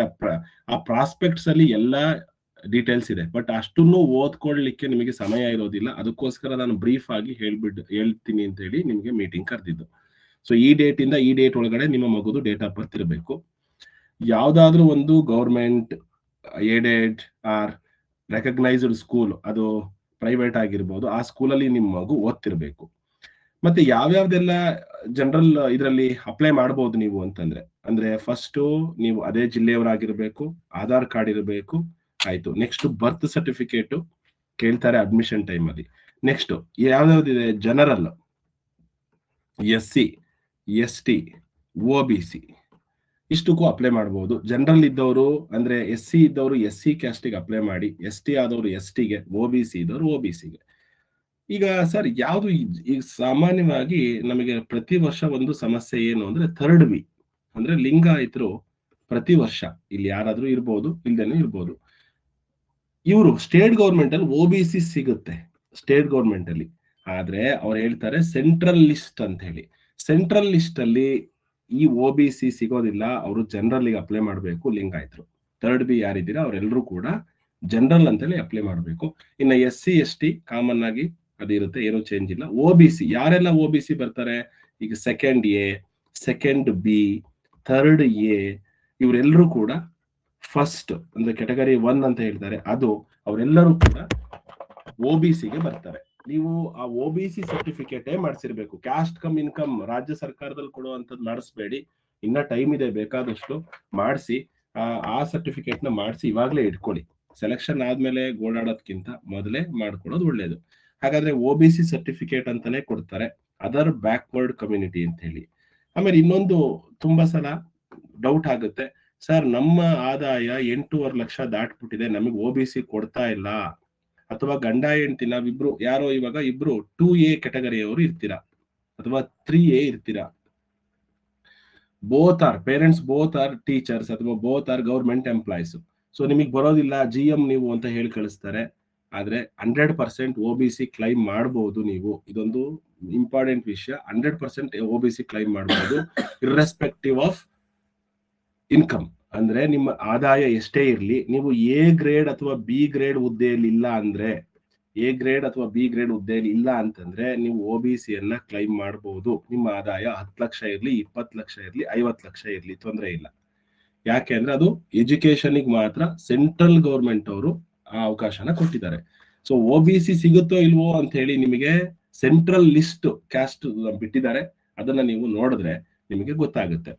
ಅದು ಸಾಮಾನ್ಯ VAಗಳಿಗೆ ಗೊತ್ತಿರುತ್ತೆ, ಬಟ್ ಎಲ್ಲರೂ ಕೂಡ VAಗಳು ನೀವು ಏನಾದ್ರೂ ನಿಮ್ಮ ಆದಾಯ, ಈಗ ಒಬ್ಬ ಟೀಚರ್ ಇದ್ರು ಕೂಡ ಸಾಮಾನ್ಯವಾಗಿ ಒಂದು 10 ಲಕ್ಷ ಸಂಬಳ ಇರುತ್ತೆ ಅಂದ್ರೆ ಅವ್ರು OBCಗೆ ಬರೋದಿಲ್ಲ ಅಂತ ಹೇಳಿ ಕಳಿಸ್ತಾರೆ. 100% OBCಗೆ ಬರುತ್ತೆ. ಅದಕ್ಕೆ ಸಂಬಂಧಪಟ್ಟಂತ ಆರ್ಡರ್ನ ಬೇಕಾದ್ರೆ ನಾವು ನಿಮಗೆ ಹುಡುಕಿ ಕೊಡ್ತೀವಿ. ಯಾರಾದ್ರೂ ವೆಲ್ ನಾಲೆಡ್ಜ್ಡ್ VA ಇದ್ರೆ ಅವರು ಕೂಡ ಅವ್ರಿಗೆ ಗೊತ್ತಿರುತ್ತೆ, ಅವರು ಕೊಡ್ತಾರೆ. ಆಯ್ತಾ? OBC ಸರ್ಟಿಫಿಕೇಟ್ ಇಬ್ರು ಗೌರ್ಮೆಂಟ್ ಎಂಪ್ಲಾಯ್ ಇದ್ರು ಕೂಡ ಸಿಗುತ್ತೆ. ಆಯ್ತು, ಎಷ್ಟಾದ್ರೂ ಆದಾಯ ಇರ್ಲಿ. ನೆಕ್ಸ್ಟ್ ಇಲ್ಲಿ ನೋಡಿ ಹೇಳ್ತಾರೆ, the school where the candidate is studying must be situated within a maximum radial distance of 10 km from the candidate's actual place of residence ಅಂತ. ಅಂದ್ರೆ ಆ ಮನೆಯಿಂದ 10 ಕಿಲೋಮೀಟರ್ ರೇಡಿಯಸ್ ಅಲ್ಲಿ ಇರಬೇಕು ಅವರ ಶಾಲೆ ಅಂತ ಹೇಳ್ತಾರೆ. This radial distance between the residence and class 5 school will be subjected to explicit verification and duly certified by the concerned official of Navodaya Vidyalaya Samiti. So ಅವರೇ ಸರ್ಟಿಫೈಡ್ ಮಾಡಿ ನಿಮಗೆ ಹೇಳ್ತಾರಂತೆ, ನೀವು ಸೆಲೆಕ್ಟ್ ಆದ್ಮೇಲೆ ಇದೇನಾದ್ರು ಅವ್ರೇನಾದ್ರು ನಿಮ್ಗೆ ಕ್ಲಾಸ್ ವೆರಿಫೈ ಮಾಡ್ಬೋದೇನೋ. ಇದು ಯಾವ ರೀತಿ ಅಂತ ಗೊತ್ತಿಲ್ಲ. ಕ್ಯಾಂಡಿಡೇಟ್ ಹ್ಯಾಸ್ ಟು ಸ್ಟಡಿ, 5ನೇ ಕ್ಲಾಸ್ ಓದ್ತಿರಬೇಕು, ಗೌರ್ಮೆಂಟ್ ಅಥವಾ ಪ್ರೈವೇಟ್ ಸ್ಕೂಲ್ ನಡೆಯುತ್ತೆ, ರೆಸಿಡೆನ್ಷಿಯಲ್ ಸ್ಕೂಲ್ ಯಾವ್ದಾದ್ರು ಆಗುತ್ತೆ. ನೋಡಿ ಇಲ್ಲಿ ಹೇಳ್ತಾರೆ, ರೆಕಗ್ನೈಸ್ಡ್ ಸ್ಕೂಲ್ ಅಂದ್ರೆ ಓದ್ತಿರೋ school located in same district residence during 26-27 or in a neighbouring district as per class A. ಅಂದ್ರೆ ನೈಬರಿಂಗ್ ಡಿಸ್ಟ್ರಿಕ್ಟ್ ಇದ್ರೂ ಆಗುತ್ತೆ, ಅದು 10 ಕಿಲೋಮೀಟರ್ ಒಳಗಡೆ ಇರಬೇಕು ಅನ್ಸುತ್ತೆ ಅಷ್ಟೇನೆ. ಸೊ ಅದಕ್ಕೋಸ್ಕರನೇ ಇದು ಕ್ಲಾರಿಟಿ ಇಲ್ಲ ಇಲ್ಲಿ, ಬಟ್ ಅದೇ ಡಿಸ್ಟ್ರಿಕ್ಟ್ ಅಲ್ಲಿ ಇರಬೇಕು ಅನ್ನೋದು ಸತ್ಯ. ಯಾವ್ದಾದ್ರು ನೀವು ಬಾರ್ಡರ್ ಇದ್ರೆ ನಿಮ್ ಡಿಸ್ಟ್ರಿಕ್ಟ್ಗೆ ಆಧಾರ್ ಕಾರ್ಡ್ ಅಡ್ರೆಸ್ ಪ್ರೂಫ್ ನ ಚೇಂಜ್ ಮಾಡ್ಕೊಳ್ಳಿಕ್ಕೆ ಟೈಮ್ ಇದೆ, ಇದಕ್ಕೋಸ್ಕರ ಕಾಯಕ್ ಹೋಗ್ಬೇಡಿ, ಆರಾಮಾಗಿ ಚೇಂಜ್ ಮಾಡಿಸ್ಕೊಂಬಿಡಿ, ಅದು ಬೆಸ್ಟ್ ಮೆಥಡ್. ನೀವು ಎಷ್ಟು ಸಲ ಬೇಕಾದ್ರೂ ಆಧಾರ್ ಕಾರ್ಡ್ ಅಲ್ಲಿ ಅಡ್ರೆಸ್ ನ ಚೇಂಜ್ ಮಾಡ್ತಾ ಹೋಗ್ಬೋದು. ಆಸ್ ಎ ಇಂಡಿಯನ್ ಸಿಟಿಸನ್ ನೀವು ಎಲ್ಲಿಗೆ ಬೇಕಾದ್ರೂ ಶಿಫ್ಟ್ ಆಗ್ಬೋದು, ಎಲ್ಲಿ ಬೇಕಾದ್ರೂ ನೀವು ಅಡ್ರೆಸ್ ಪ್ರೂಫ್ ಅನ್ನ ತಗೋಬಹುದು, ಅದು ಎಷ್ಟು ಸಲ ಬೇಕಾದ್ರೂ ಚೇಂಜ್ ಮಾಡ್ಕೋಬಹುದು. ಹಾಗಾಗಿ ನಮ್ಮ ಊರಲ್ಲಿದೆ, ನಾವು ಚೇಂಜ್ ಮಾಡ್ಕೊಳಲ್ಲ ಸರ್, ನಾವು ಬೆಂಗಳೂರಲ್ಲಿ ವಾಸ ಇದೀವಿ, ಅದೇನು ಹೇಳಕ್ ಹೋಗ್ಬೇಡಿ. ಆರಾಮಾಗಿ ನಿಮ್ಮ ಅಡ್ರೆಸ್ ಪ್ರೂಫ್ ನ ಬೆಂಗಳೂರಿಗೆ ಓದ್ತಾ ಇದ್ರೆ ನಿಮ್ಮ ಮಗು ಬೆಂಗಳೂರಿಗೆ ಚೇಂಜ್ ಮಾಡ್ಕೊಳ್ಳಿ, ಆಮೇಲೆ ಮತ್ತೆ ಅದನ್ನ ನಿಮ್ಮ ಡಿಸ್ಟ್ರಿಕ್ಟಿಗೆ ಚೇಂಜ್ ಮಾಡ್ಕೋಬಹುದು. ಓಕೆ, ಇಲ್ಲಿ ಕ್ರೈಟೀರಿಯಾ ಏನ್ ಬರುತ್ತೆ, ಎಕ್ಸಾಮಿನೇಷನ್ ಕ್ರೈಟೀರಿಯಾ ಅಂದ್ರೆ ಸೆಲೆಕ್ಷನ್ ಲಿಸ್ಟ್ ಹೇಗ್ ನಡೆಯುತ್ತೆ ಅಂತಂದ್ರೆ, ನೀವು ನಿಮ್ಮ ಮನೆ ಹಳ್ಳಿಲಿದ್ರೆ ಹಳ್ಳಿಗೆ ಅದ ರೂರಲ್ ಅಂತ ಕನ್ಸಿಡರ್ ಮಾಡಲ್ಲ, ಸ್ಕೂಲು ರೂರಲ್ ಅಲ್ಲಿ ಇರಬೇಕು. So 75% of the seats rural ಏರಿಯಾದಲ್ಲಿರುವಂತ ಸ್ಕೂಲ್ ಮಕ್ಕಳಿಗೆ, ಇನ್ನ 25% ಅರ್ಬನ್ ಅಂತ ಏನಿಲ್ಲ, ಅದು ಓಪನ್ ಸೀಟ್ಸ್ ಅಂತ ಕೊಡ್ತಾರೆ ನೋಡಿ, ಫಿಲ್ಡ್. ಇನ್ ರಿಮೈನಿಂಗ್ ಸೀಟ್ಸ್ ಆರ್ ಓಪನ್. ನೋಡಿ, open which will be filled from urban and rural area candidates of the district on the basis of merit.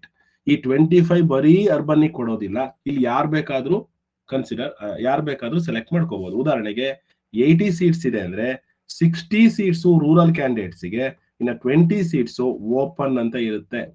ಈ ಓಪನ್ ಅಲ್ಲಿ ಮತ್ತೆ ಜನರಲ್, SC ST, OBC ಅಂತ ಹೇಳಿ divide ಮಾಡ್ತಾರೆ. ಈ 60 ಸೀಟ್ ನಲ್ಲಿ taluk wise allocate ಮಾಡ್ತಾ ಹೋಗ್ತಾರೆ. ಅಂದ್ರೆ ಯಾವ ತಾಲೂಕಲ್ಲಿ ಎಷ್ಟು ಜನ ಅಪ್ಲಿಕೇಶನ್ ಹಾಕಿದ್ದಾರೆ ಅದರ ಮೇಲೆ ಡಿಪೆಂಡ್ಸ್ ಆಗುತ್ತೆ. ಫಾರ್ ಎಕ್ಸಾಂಪಲ್ ನಾನು ಹಾಸನ್ ಡಿಸ್ಟಿಕ್ದು ಎಕ್ಸಾಂಪಲ್ ಕೊಡೋದಾದ್ರೆ, ಅರಸೀಕೆರೆ ತಾಲೂಕಿಗೆ 30 ಸೀಟ್ಸ್ ಕೊಟ್ಟಿದ್ದಾರೆ ಲಾಸ್ಟ್ ಟೈಮ್.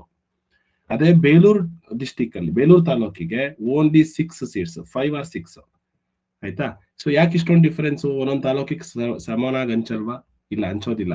ಅಪ್ಲಿಕೇಶನ್ ಜಾಸ್ತಿ ಹಾಕಿರೋ ತಾಲೂಕಲ್ಲಿ ಜಾಸ್ತಿ ಜನಕ್ಕೆ ಸೀಟನ್ನ ಕೊಡ್ತಾರೆ. ಓಕೆ, ಸಚ್ ರಿಸರ್ವೇಶನ್ ಇದೆಲ್ಲ ಆಯ್ತು. ಇನ್ನು SC ST ಗೆ ಅಲ್ಲಿರುವಂತದ್ರಲ್ಲಿ 15% ಮತ್ತೆ 7.5% ರಿಸರ್ವೇಶನ್ ಇದೆ. 27% ರಿಸರ್ವೇಶನ್ OBC ಕ್ಯಾಂಡಿಡೇಟ್ಸ್ ಗೆ. ಇದಾದ್ಮೇಲೆ ಇದೆಲ್ಲ ಆಯ್ತು. ಸರ್ ಇವಾಗ ನೋಡಿ, ಒಂದು ದಿನನೂ ಕೂಡ ನಿಮ್ಮ ಮಗು ಅರ್ಬನ್ ಸ್ಕೂಲ್ ಅಲ್ಲಿ ಓದಿರಬಾರ್ದು. 3ನೇ ಕ್ಲಾಸು, ಬರೀ 5ನೇ ಕ್ಲಾಸ್ ಅರ್ಬನ್ ಅಲ್ಲಿ ಓದಿದ್ರೆ ಸಾಕಾ? ರೂರಲ್ ಅಲ್ಲಿ ಇಲ್ಲ, 3ನೇ ಕ್ಲಾಸು ಕೂಡ ಗ್ರಾಮೀಣದಲ್ಲಿ, 4ನೇ ಕ್ಲಾಸು ಮತ್ತೆ 5ನೇ ಕ್ಲಾಸು, ಈ 3 ಕ್ಲಾಸ್ಗಳನ್ನ ರೂರಲ್ ಏರಿಯಾದಲ್ಲೇ ಓದಿರ್ಬೇಕು. ಅವಾಗ ಮಾತ್ರ ನಿಮಗೆ ರೂರಲ್ ಕೋಟಾ ಸಿಗುತ್ತೆ. ಸರ್ 3rd ಮಾತ್ರ ಅರ್ಬನ್ ಅಲ್ಲಿ ಓದಿ, ಇನ್ನು 2 ರೂರಲ್ ಅಲ್ಲಿ ಓದಿದರೆ ಕ್ಯಾನ್ಸಲ್ ಆಗುತ್ತೆ, ರೂರಲ್ ಕೋಟಾ ಸಿಗೋದಿಲ್ಲ. ನಿಮ್ಮ ಸ್ಯಾಡ್ಸ್ ನಂಬರ್ನ ಎಂಟ್ರಿ ಮಾಡಿದ ತಕ್ಷಣ ಎಲ್ಲಾ ಡೀಟೇಲ್ಸ್ ಅವ್ರಿಗೆ ಸಿಕ್ಬಿಡುತ್ತೆ. Okay, no separate reservation for transgenders category ಅಂತ ಇದೆ, ಅದೇನು ನಮಗೆ ಇಂಪಾರ್ಟೆಂಟ್ ಇಲ್ಲ. ನೆಕ್ಸ್ಟ್, ಇದೆಲ್ಲ ನೋಟಿಫಿಕೇಶನ್ ಅಲ್ಲಿ ಇರುವಂತದ್ದು. ಈಗ ತುಂಬಾ ಸಲ ಪೇರೆಂಟ್ಸ್ ಮಾತಾಡ್ಕೊಳ್ತಾ ಇರ್ತೀರಾ, ಸರ್ ನನ್ನ ಮಗಂದು ನಮ್ಮ ಮನೆ ಪಕ್ಕದ ಮನೆ ಒಂದು ಸೇಮ್ ಮಾರ್ಕ್ಸ್, ಅವನಿಗೆ ಸೀಟ್ ಸಿಕ್ಕಿದೆ, ನನಗೆ ಸೀಟ್ ಸಿಕ್ಕಿಲ್ಲ.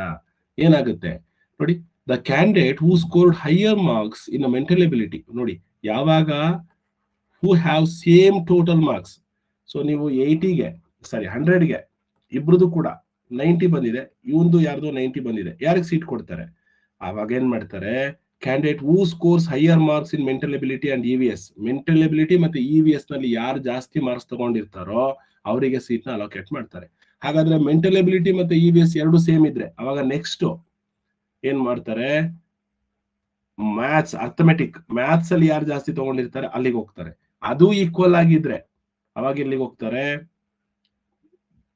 ಅದರಲ್ಲಿ SC ST ಯಾರಾದ್ರೂ ಇದ್ರೆ, for example same marks, same mental ability, same in maths, so ಅವಾಗ ಅವರು ಪ್ರಿಫರ್ ಮಾಡೋದು ಒಬ್ಬ ಜನರಲ್ ಇದ್ರೆ ಒಬ್ಬ SC ಇದ್ರೆ ಅವಾಗ ಆ ಸೀಟ್ ನ SC ಕ್ಯಾಂಡಿಡೇಟ್ ಗೆ ಕೊಡ್ತಾರೆ. ಸೊ ST ಇಲ್ಲ ಅಂತಂದ್ರೆ, SCನೂ ಇಲ್ಲ ಅಂದ್ರೆ ಆ ಸೀಟನ್ನ OBC ಕೊಡ್ತಾರೆ, OBCನೂ ಇಲ್ಲ ಅಂದ್ರೆ ಆ ಸೀಟನ್ನ ಅವಾಗ ಜನರಲ್ಲಿ ಕೊಡ್ತಾರೆ. ಜನರಲ್ ಅಲ್ಲಿ first preference over a boy, ಅಂದ್ರೆ ಗರ್ಲಿಗೆ ಕೊಡ್ತಾರೆ. ಒಬ್ಬ ಬಾಯ್ ಅಥವಾ ಗರ್ಲ್ ಆಗಿದ್ರೆ ಆ ಪ್ರಿಫರೇಷನ್ ಗರ್ಲಿಗೆ ಕೊಡ್ತಾರೆ. ಸೊ ಹೀಗಾದ್ರೆ ಇದೇ ತರ ಅದು ಕಂಟಿನ್ಯೂ ಆಗುತ್ತೆ. ಅದು ಸೇಮ್ ಇದ್ರೆ, ಇಬ್ರು ಗರ್ಲೇ ಇದ್ರೆ ಯಾರಿಗೆ ಕೊಡ್ತಾರೆ? ಸೊ ಎಲ್ಲಾ ಸೇಮ್ ಬರ್ತಾ ಇದೆ, ಗರ್ಲು ಅದು ಇಬ್ರು ಕೂಡ ಗರ್ಲ್, ಅವಾಗ ಅವರು ಯಾರು ಚಿಕ್ಕವ್ರು ಇರ್ತಾರೆ, ಸಾರಿ who is younger in age will be preferred by consider IQ level ಅಂತ ಹೇಳ್ತಾರೆ. ಅದಾದ್ರೆ ಚಿಕ್ಕವರಿಗೆ ಅದನ್ನ ಸೀಟ್ ನ ಅಲೋಕೇಟ್ ಮಾಡ್ತಾರೆ. ಸೊ ಸೇಮ್ ಮಾರ್ಕ್ಸ್ ಇದ್ರೆ ಯಾವ್ದನ್ನ ಕನ್ಸಿಡರ್ ಮಾಡ್ತಾರೆ? ಫಸ್ಟ್ ಮೆಂಟಲ್ ಎಬಿಲಿಟಿ ಮತ್ತೆ EVS. ಅದರಲ್ಲೂ ಸೇಮ್ ಮಾರ್ಕ್ಸ್ ಇದ್ರೆ ನೆಕ್ಸ್ಟ್ ಮ್ಯಾಥ್ಸ್ ಕನ್ಸಿಡರ್ ಮಾಡ್ತಾರೆ. ಅದರಲ್ಲೂ ಸೇಮ್ ಇದ್ರೆ ಅವಾಗ ಅದರಲ್ಲಿ SC ST ನೋಡ್ತಾರೆ. ಇಬ್ರು SC ಆಗಿದ್ರೆ ಅವಾಗ ಹುಡುಗಿ ಅಂತ ನೋಡ್ತಾರೆ. ಸೊ ಇಬ್ರು ಹುಡುಗಿರೇ ಆಗಿದ್ರೆ ಅವಾಗ ಅವರು ಯಾರು ಚಿಕ್ಕವ್ರು ಇರ್ತಾರೆ ಅವ್ರಿಗೆ ಕೊಡ್ತಾರೆ. ಸೊ ಈ ರೀತಿಯಾಗಿ ಸೀಟ್ ನ ಅಲೋಕೇಟ್ ಮಾಡ್ತಾರೆ. ಓಕೆ, ನೆಕ್ಸ್ಟ್ ಮೇನ್ ಇಂಪಾರ್ಟೆಂಟ್, ತುಂಬಾ ಇಂಪಾರ್ಟೆಂಟ್ ಇದು. ಸೊ ಈ ಸಲ ಮೆಂಟಲ್ ಎಬಿಲಿಟಿ ಓನ್ಲಿ 20 ಕ್ವಶನ್ಸ್, ಅಂದ್ರೆ 5 ಚಾಪ್ಟರ್. ಸರ್ ಹಾಗಾದ್ರೆ ನಾವು ಬುಕ್ ಅಲ್ಲಿ 10 ಚಾಪ್ಟರ್ ಇದೆ, ಬುಕ್ ಅಲ್ಲಿ 17 ಚಾಪ್ಟರ್ ಇದೆ ಮ್ಯಾಥ್ಸ್ ಅಲ್ಲಿ. ಸೊ ನಾವಿವಾಗ ಅಷ್ಟೆಲ್ಲ ಮಾಡ್ಲಿಕ್ಕೆ ಟೈಮು ನಮ್ಮ ಹತ್ರ ಇಲ್ಲ. ಹಾಗಾದ್ರೆ 1 ತಿಂಗಳು ಅರ್ಲಿ ಬಂದ್ಬಿಟ್ಟಿದೆ ಎಕ್ಸಾಮು. ಹೋದ್ಸಲಕ್ಕಿಂತ ಈ ಸಲ 20 ದಿನ ಮುಂಚೆ ಬಂದಿದೆ. ನಾವು ಹೋದ್ಸಲ ಏನ್ ಮಾಡಿದ್ವಿ, ಲಾಸ್ಟ್ 20 ಡೇಸು ಮಾರ್ನಿಂಗ್ ಸೆಷನ್ ಕೂಡ ಕ್ಲಾಸ್ ತಗೊಂಡ್ವಿ. ಸೊ ಈ ಸಲ ಲಾಸ್ಟ್ 50 ಡೇಸ್ ತಗೋಬೇಕಾಗುತ್ತೆ ಮಾರ್ನಿಂಗ್ ಸೆಷನ್. ಸೊ ಅದು ಆಲ್ಮೋಸ್ಟ್ 6 to 6:30 ಅಥವಾ 6 to 6:40 ಇರುತ್ತೆ. ಸೊ ಎಲ್ಲರೂ ಕೂಡ ಯಾವಾಗ ಎಕ್ಸಾಮಿನ ಹತ್ರ ಬಂತು, ಇನ್ನು 1 ತಿಂಗಳಿದೆ, ಇನ್ನು 1.5 ತಿಂಗಳಿದೆ, 1.5 ಮಂತ್ ಇದೆ ಅಂದಾಗ ನಿಮ್ಮ ಮಕ್ಕಳು ಸ್ವಲ್ಪ ಈ ಎಕ್ಸಾಮಿಗೋಸ್ಕರ 6 ಗಂಟೆಯಿಂದ 6:30 ಅಥವಾ 6:40 ಕೂಡ ಎದ್ದು ಕುತ್ಕೊಳ್ಳೋದು ಅವಶ್ಯಕವಾಗಿದೆ. ಯಾಕೆಂದ್ರೆ ತುಂಬಾ ಸಮಯ ಕಡಿಮೆ ಆಗುತ್ತೆ. ನಾವು ನಿಧಾನ ಬೇರೆ ಹೇಳ್ಕೊಡ್ತೀವಿ, ತುಂಬಾ ನಿಧಾನವಾಗಿ ಹೇಳ್ಕೊಡ್ತೀವಿ, ರಿವಿಷನ್ ಮಾಡಬೇಕು. ಸೊ ಹಾಗಾಗಿ ಈ 3 ಸೆಕ್ಷನ್ಸ್ ಅಂತ ಹೇಳ್ತಾರೆ. ಫಸ್ಟ್ ಸೆಕ್ಷನ್ ಅಲ್ಲಿ ಅಂದ್ರೆ ಫಸ್ಟ್ 20 ಕ್ವಶನ್ಸ್ ಮೆಂಟಲ್ ಎಬಿಲಿಟಿ, ಅದು 5 ಚಾಪ್ಟರ್, ಅದು ಯಾವ್ದಾವ್ದು ಅಂತ ಹೇಳ್ತೀನಿ. ಇನ್ನ 20 ಕ್ವಶನ್ಸ್ EVS ಹೊಸ ಸಬ್ಜೆಕ್ಟ್ ಅನ್ನ ಆಡ್ ಮಾಡ್ಬಿಟ್ಟಿದ್ದಾರೆ. ಇದು ನಿಮ್ಮ ಸಾಮಾನ್ಯವಾಗಿ ನಿಮ್ಮ ಮಗು ಏನ್ ಓದ್ತಾ ಇದೆಯಲ್ವಾ ಇವಾಗ ಅದೇ ಸಬ್ಜೆಕ್ಟ್ ಆಗಿರುತ್ತೆ. ಅಂದ್ರೆ ಸ್ವಲ್ಪ ಹೆಲ್ಪ್ ಆಗುತ್ತೆ ಅವನಿಗೆ, ನಮಗೂ ಕೂಡ ಈಸಿ ಆಗುತ್ತೆ ಕ್ಲಾಸ್ ಮಾಡ್ಲಿಕ್ಕೆ. ಬಟ್ ಸ್ಟೇಟ್ ಸಿಲೆಬಸ್ ಏನಿರುತ್ತೆ ಅದಕ್ಕಿಂತ CBSE ಇರೋದ್ರಲ್ಲಿ ನಾವು ಹೇಳ್ಕೊಡ್ತೀವಿ. CBSE ಸಿಲೆಬಸ್ ಏನ್ 5th ಸ್ಟ್ಯಾಂಡರ್ಡ್ ಅಲ್ಲಿ EVS ಇದೆಯೋ ಆ ಲೆಸನ್ಸ್ ನ ಹೇಳ್ತೀವಿ. ಅದರಲ್ಲಿ ಎಲ್ಲಾ ಲೆಸನ್ಸ್ ಇಲ್ಲ, ಅವರೇ ಯಾವ್ಯಾವ ಲೆಸನ್ಸ್ ಅಂತ ಕೊಟ್ಟಿದ್ದಾರೆ. ಇನ್ನು ಅರ್ಥಮೆಟಿಕಲ್ ಯಾವ್ಯಾವ ಲೆಸನ್ಸ್ ಅಂತ ಕೊಟ್ಟಿದ್ದಾರೆ. ಇನ್ನು ಲ್ಯಾಂಗ್ವೇಜ್ ಟೆಸ್ಟ್ ಅಲ್ಲಿ ಏನ್ ಲೆಸನ್ ಇರೋದಿಲ್ಲ, ಸೊ ಅದನ್ನ ಮಾಡ್ತೀವಿ. ಇಲ್ಲಿ ಮೆಂಟಲ್ ಎಬಿಲಿಟಿನಲ್ಲಿ ಯಾವ್ದು ನೋಡಿ, ಈಗ ಉದಾಹರಣೆಗೆ EVS ಹೊಸ ಈ ಸಲ ಅಡಾಪ್ಟ್ ಮಾಡಿರೋದ್ರಿಂದ ಯಾವ್ದಾವ್ದೆಲ್ಲ ಇದೆ. ನ್ಯಾಚುರಲ್ ವರ್ಡ್ ಕನ್ನಡದಲ್ಲೂ ಕೂಡ ನಾನು ನಿಮಗೆ ಅದನ್ನು ತೋರಿಸ್ತೀನಿ ಏನೇನು ಅಂತ. ಎದ್ರಕೊಳ್ಳೋಕ್ ಹೋಗ್ಬೇಡಿ. ಕನ್ನಡ ಮೀಡಿಯಂ ಸ್ಟೂಡೆಂಟ್ಸು, ನೀವು ಗೌರ್ಮೆಂಟ್ ಸ್ಕೂಲಲ್ಲಿ ಅಥವಾ ಸ್ಟೇಟ್ ಸಿಲೆಬಸ್ ಅಲ್ಲಿ ಯಾರ್ಯಾರು ಓದ್ತಿದ್ದಾರೆ ಮಕ್ಕಳು, ಅವರಿಗೆ ನಾವು CBSE ಅಲ್ಲಿ ಏನು ಬುಕ್ಸ್ ಅಲ್ಲಿ ಇದೆಯೋ ಆ ಸಿಲೆಬಸ್ ನ ಅದೇ ನಾವೇ ಕ್ವಶನ್ಸ್ ಬರ್ಸೋದು, ಸ್ವಲ್ಪ ನೋಟ್ಸ್ ನ PDF ಕೊಡೋದು ಎಲ್ಲ ಮಾಡ್ತಾ ಹೋಗ್ತೀವಿ. ICSE ಸಿಲೆಬಸ್ ಮತ್ತೆ CBSE ಸಿಲೆಬಸ್ ಅಲ್ಲಿ ಇರುವಂತ ವಿಷಯ ಒಟ್ಟಿನಲ್ಲಿ ನ್ಯಾಚುರಲ್ ವರ್ಡ್ ಗೆ ಸಂಬಂಧಪಟ್ಟಿದ್ದು ಏನೇನ್ ಚಾಪ್ಟರ್ ಇದೆ, transportation, rivers, mountains, plants, animals, ಈ ರೀತಿ ಅದಕ್ಕೆ ಕಾಂಪಿಟೇಟಿವ್ ಎಕ್ಸಾಮ್ಸ್ಗೆ ಯಾವ ತರ ಕ್ವಶನ್ಸ್ ಬರುತ್ತೆ. ನಿಮ್ಮ ಮಗು ಯಾವ್ದೋ ಒಂದು ಬಯಟ್ ಮಾಡಿ ಇದನ್ನ ಕಲ್ತಿರೋದಲ್ಲ, ಕಾಂಪಿಟೇಟಿವ್ ಎಕ್ಸಾಮ್ಸ್ಗೆ ಯಾವ ರೀತಿ ನಾವು ಕ್ವಶನ್ಸ್ ನ ರೆಡಿ ಮಾಡಬೇಕು ಆ ತರ ನಾವು ರೆಡಿ ಮಾಡಿ ನಿಮಗೆ ಅದನ್ನ ರೆಡಿ ಮಾಡ್ತೀವಿ. ನೋಡಿ ಉದಾಹರಣೆಗೆ natural disasters, houses, shelters, water cycle etcetera. So ಈ ತರ day to day life surroundings ಏನಿದೆ ಅದನ್ನ ಅರ್ಥ ಮಾಡ್ಕೊಳ್ಳಿಕ್ಕೆ ಟ್ರೈ ಮಾಡ್ಬೇಕು ಮಗು. ಆಮೇಲೆ ಹ್ಯೂಮನ್ ಬಾಡಿನಲ್ಲಿ food and nutrients, hygiene, cleanliness. So ಇದು ಕನ್ನಡದಲ್ಲಿ ಹ್ಯೂಮನ್ ಬಾಡಿ ಅಂದ್ರೆ ಮಾನವನ ದೇಹ. ಮಾನವನ ದೇಹದಲ್ಲಿ ಒಳಗಡೆ ನಮಗೆ ಆಹಾರ ಮತ್ತು ಪೌಷ್ಟಿಕಾಂಶಗಳು, ಸ್ವಚ್ಛತೆ, ಆರೋಗ್ಯ ಮತ್ತು ನೈರ್ಮಲ್ಯ, ಸೂಪರ್ ಸೆನ್ಸಸ್ ಅಂದ್ರೆ ಸ್ಪೆಷಲ್ ಸೆನ್ಸಸ್ ಇರುತ್ತೆ ಕೆಲವೊಂದು ಅನಿಮಲ್ಸ್ಗೆ ಮತ್ತೆ ನಮಗೂ ಕೂಡ. ಅದ್ರೆಲ್ಲ ಹೇಗೆ ಅದ್ರ ಸಂಬಂಧಪಟ್ಟಂತೆ ಕ್ವಶನ್ಸ್ ಕೇಳ್ಬಹುದು ಆ ತರದ್ದು. ಆಮೇಲೆ science in a daily life, so ತುಂಬಾ ಇಂಪಾರ್ಟೆಂಟು.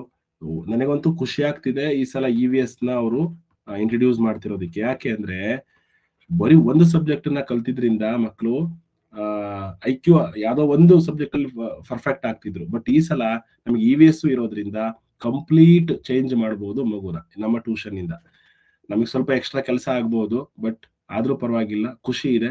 ನೀವೆಲ್ಲರೂ ಕೂಡ ಹೊಸದಾಗಿ ಇದನ್ನ ಕಲಿತಾ ಹೋಗ್ತೀರಾ, ಆ ಮಕ್ಕಳು ಎಲ್ಲರೂ ಕೂಡ ಕಲಿತಾರೆ. ನೀವು ಪೇರೆಂಟ್ಸ್ ಏನ್ ಮಾಡ್ಬೇಕು ಅಂತಂದ್ರೆ, ನಮ್ಮ ಕ್ಲಾಸಿನ ಮುಂದೆ ಡಿವೈಡ್ ಆಗುತ್ತೆ. ಸೊ 4 days ಮ್ಯಾಥ್ಸ್, ಒಂದಿನ EVS, ಒಂದಿನ ಮೆಂಟಲ್ ಎಬಿಲಿಟಿ, ಒಂದಿನ ಲ್ಯಾಂಗ್ವೇಜ್ ಕ್ಲಾಸಿಗೆ ಹೋಗುತ್ತೆ. ಸೊ ಮೆಂಟಲ್ ಎಬಿಲಿಟಿ ಏನ್ ಮಾಡ್ತೀವಿ ನಾವು ಸ್ವಲ್ಪ ಕಡಿಮೆ ಮಾಡ್ತೀವಿ, EVS ಕ್ಲಾಸಸ್ ನ ಜಾಸ್ತಿ ಮಾಡ್ತೀವಿ. ಯಾಕೆಂದ್ರೆ ಮೆಂಟಲ್ ಎಬಿಲಿಟಿ 5 ಚಾಪ್ಟರ್ ಮತ್ತೆ ಅದು ಈಸಿ ಇರುತ್ತೆ ಕೂಡ. ನೆಕ್ಸ್ಟ್ ನಿಮ್ದೊಂದು ಇನ್ನೊಂದು ಡೌಟ್ ನಾನು ಹೇಳಿಲ್ಲ, ಸಿಲೆಬಸ್ ಬರೋದಕ್ಕಿಂತ ಮುಂಚೆ ಅಪ್ಲಿಕೇಶನ್ ಹಾಕ್ಬೇಕಾದ್ರೆ ಏನದು ಅಂದ್ರೆ, ಸರ್ ಮೀಡಿಯಂ ಯಾವ್ದು ತಗೋಬಹುದು, ಕನ್ನಡ ಮೀಡಿಯಮ್ಮ, ಇಂಗ್ಲಿಷ್ ಮೀಡಿಯಮ್ಮ? ನಮ್ಮ ಮಗು ಇಂಗ್ಲಿಷ್ ಮೀಡಿಯಂ ಓದ್ತಾ ಇದೆ, ನಮ್ಮ ಮಗು ಕನ್ನಡ ಮೀಡಿಯಂ ಓದ್ತಾ ಇದೆ. ಸೊ ಕನ್ನಡ ಮೀಡಿಯಂ ಓದ್ತಿದ್ದವರು ಕನ್ನಡ ಮೀಡಿಯಂ ಅಲ್ಲೇ ಬರೆಸ್ತೀರಾ, ಡೌಟ್ ಇಲ್ಲ. ಇಂಗ್ಲಿಷ್ ಮೀಡಿಯಂ ಅಲ್ಲಿ ಓದ್ತಿದ್ದವರು ಕೆಲವರಿಗೆ ಕನ್ಫ್ಯೂಷನ್ ಇದೆ, ನಾವು ಕನ್ನಡದಲ್ಲಿ ಎಕ್ಸಾಮ್ ತಗೋಬಹುದಾ? ಹೌದು, ತಗೋಬಹುದು ಎಕ್ಸಾಮ್ ನ, ಏನು ಅದ್ರಲ್ಲಿ ಇದಿಲ್ಲ. ಬಟ್ ನನ್ನ ಸಜೆಷನ್ ಏನು ಅಂದ್ರೆ, ಅವರಿಗೆ ಕನ್ನಡ ಸರಿಯಾಗಿ ಚೆನ್ನಾಗಿ ಓದಕ್ ಬರುತ್ತೆ ಅಂದ್ರೆ ಮಾತ್ರ ಕನ್ನಡ ಮೀಡಿಯಂ ಅಲ್ಲಿ ಕೊಡ್ಸಿ, ಇಲ್ಲ ಅಂದ್ರೆ ಇಂಗ್ಲಿಷ್ನೇ ಕೊಡ್ಸಿ, ಆಯ್ತಾ? ಇನ್ ಮುಂದೆ ನಾವು ನಮ್ಮ ಲೆಸನ್ ಅಂತೂ ನಾವು ನೋಟ್ಸ್ ಕೊಟ್ರೆ ಎಲ್ಲದೂ ಕೂಡ ಕನ್ನಡ ಮತ್ತೆ ಇಂಗ್ಲಿಷ್ ಅಲ್ಲಿ ಎರಡರಲ್ಲೂ ಕೂಡ ಇರುತ್ತೆ. ಕ್ಲಾಸು ಕೂಡ ಕನ್ನಡ ಮತ್ತೆ ಇಂಗ್ಲಿಷ್ ಅಲ್ಲಿ ಇರುತ್ತೆ. ನನ್ನ ಹತ್ರ ಒಂದ್ಸಲ ಬೇಕಾದ್ರೆ ಡೌಟ್ ಇದ್ರೆ ನಿಮಗೆ ನಮ್ಮ ಹತ್ರ ಒಂದ್ಸಲ ಮಾತಾಡಿ ಅದನ್ನ ಡಿಸೈಡ್ ಮಾಡಿ ಲ್ಯಾಂಗ್ವೇಜ್. ಯಾಕೆ ಅಂದ್ರೆ ಎಕ್ಸಾಮಿನೇಷನ್ ಅಲ್ಲಿ 2 ಲ್ಯಾಂಗ್ವೇಜ್ ಅಲ್ಲಿ ಕ್ವಶನ್ಸ್ ಇರಲ್ಲ. ಕನ್ನಡದಲ್ಲಿ ಇದ್ರೆ ಕಂಪ್ಲೀಟ್ ಕನ್ನಡದಲ್ಲಿ ಇರುತ್ತೆ, ಇಂಗ್ಲಿಷ್ ಅಲ್ಲಿ ಇದ್ರೆ ಕಂಪ್ಲೀಟ್ ಇಂಗ್ಲಿಷ್ ಅಲ್ಲಿ ಇರುತ್ತೆ. 2 ಮಿಕ್ಸ್ ಅಲ್ಲಿ ಅಂತೂ ಇರೋದಿಲ್ಲ, ಆಯ್ತಾ? ಇದು ಕನ್ನಡದ ಸಿಲೆಬಸ್. ನಾವು ಒಟ್ಟಿಗೆ ನೋಟ್ಸ್ ಅನ್ನ ರೆಡಿ ಮಾಡ್ತೀವಿ, ಅದನ್ನ ನೀವು ಕನ್ನಡದವರು ಕನ್ನಡದಲ್ಲಿ, ಇಂಗ್ಲಿಷ್ನವ್ರು ಇಂಗ್ಲಿಷ್ ನಲ್ಲಿ ಬರ್ಕೋಬೇಕು, ಆಯ್ತಾ? ಇನ್ನ ಮಾನಸಿಕ ಸಾಮರ್ಥ್ಯ ಅಂದ್ರೆ ಮೆಂಟಲ್ ಎಬಿಲಿಟಿ ಟೆಸ್ಟ್ ನಲ್ಲಿ ಏನ್ ಮಾಡಿದ್ದಾರೆ ಅಂದ್ರೆ 5 ಚಾಪ್ಟರ್ ನೋಡಿ. ಇದು ಪ್ಯಾಟರ್ನ್ ಕಂಪ್ಲೀಷನ್, ನಾವ್ ಇದುವರೆಗೂ ಮಾಡಿದ್ವಲ್ಲ ಅವೆಲ್ಲಾ ಲೆಸನ್ಸ್ ಇಲ್ಲ, ಪ್ಯಾಟರ್ನ್ ಕಂಪ್ಲೀಷನ್ ಇದೆ, ಫಿಗರ್ ಸೀರೀಸ್ ಕಂಪ್ಲೀಷನ್ ಇದೆ, ಅಂಡ್ ಜಿಯೋಮೆಟ್ರಿಕಲ್ ಫಿಗರ್ ಕಂಪ್ಲೀಷನ್ ಅಂದ್ರೆ ಇದನ್ನ ಸ್ಕ್ವೇರ್ ಮಾಡ್ಬೇಕು ಅಂದ್ರೆ ಇಲ್ಲಿ ಯಾವ್ದೋ ಒಂದು ಕಟ್ ಮಾಡಿರೋದು ಪಾರ್ಟ್ ಯಾವ್ದು ಅಂತ ಹೇಳಿ ಅದಿದೆ. Next mirror image and water image, so ಅಂದ್ರೆ ಕನ್ನಡಿಯ ಚಿತ್ರಗಳು ಮತ್ತೆ ನೀರಿನಲ್ಲಿ ನೋಡಿದಾಗ ಆ ಚಿತ್ರ ಯಾವ ರೀತಿ ಕಾಣಿಸುತ್ತೆ ಅಂತ ಹೇಳಿ ಅದು ಇದೆ. ಆಮೇಲೆ ಎಂಬ್ಯಾಡೆಡ್ ಫಿಗರ್ಸ್ ಅಂದ್ರೆ ಬಚ್ಚಿಟ್ಕೊಂಡಿರುತ್ತೆ, ಹಿಡನ್ ಫಿಗರ್ ಅಂತ ಹೇಳ್ತೀವಿ, ಅದನ್ನ ನಾವು ಹುಡುಕ್ಬೇಕು. ಇದು 5ನೇ ಚಾಪ್ಟರ್ ಇರೋದು. ಇನ್ನ ಇದರಲ್ಲಿ ಕನ್ನಡ ನಮ್ಮ ಕ್ವಶನ್ಸ್ ಈ ರೀತಿ ಇರುತ್ತೆ ಇದಕ್ಕೆ ಸಂಬಂಧಪಟ್ಟಂತೆ. ಈಗ ನಿಮ್ಮ ಡೌಟ್ಸ್ ಅಪ್ಲಿಕೇಶನ್ ಹಾಕ್ಲಿಕ್ಕೆ ನಾವು ಈ ಸಿಲೆಬಸ್ ಏನಿದೆ, ಸಿಲೆಬಸ್ ಅಲ್ಲಿ ಏನೆಲ್ಲ ಕಲಿಸ್ತೀವಿ ಅದೆಲ್ಲ ನಿಮಗೆ ಹೋಗ್ತಾ ಹೋಗ್ತಾ ಗೊತ್ತಾಗ್ತಾ ಹೋಗುತ್ತೆ. ಡೌಟ್ಸ್ ಇದ್ರೆ ನಾವು ಅವಾಗ ಕ್ಲಿಯರ್ ಮಾಡ್ಕೊಳ್ಳೋಣ. Regarding the exam application for the examination ಅಂದ್ರೆ ಅಪ್ಲಿಕೇಶನ್ ಹಾಕ್ಲಿಕ್ಕೆ ನಿಮ್ಮ ಕಡೆಯಿಂದ ಏನಾದ್ರೂ ಡೌಟ್ ಇದೆ ಸರ್ ನಮಗೆ ಇದು ಗೊತ್ತಾಗ್ಲಿಲ್ಲ ಅಂದ್ರೆ ಹ್ಯಾಂಡ್ ರೈಸ್ ಮಾಡಿ, ನಿಮಗೆ ಮಾತಾಡ್ಲಿಕ್ಕೆ ಕೊಡ್ತೀವಿ. ಅವಾಗ ನಿಮ್ಮ ಡೌಟ್ಸ್ ಇದ್ರೆ ಕೇಳಿ, ಅದು ಬೇರೆಯವ್ರದ್ದು ಡೌಟ್ಸ್ ಆಗಿರ್ಬೋದು.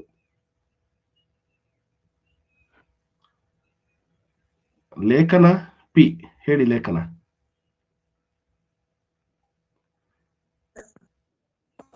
ಹಲೋ ಸರ್, ನಮಸ್ತೆ.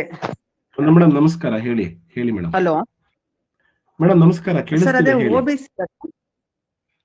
ಸರ್, OBC ಅಂತ ಹೇಳಿ CBSE ಇಲ್ಲಿ ಓದ್ತಾ ಇರೋದು. ತೊಂದ್ರೆ ಇಲ್ಲ.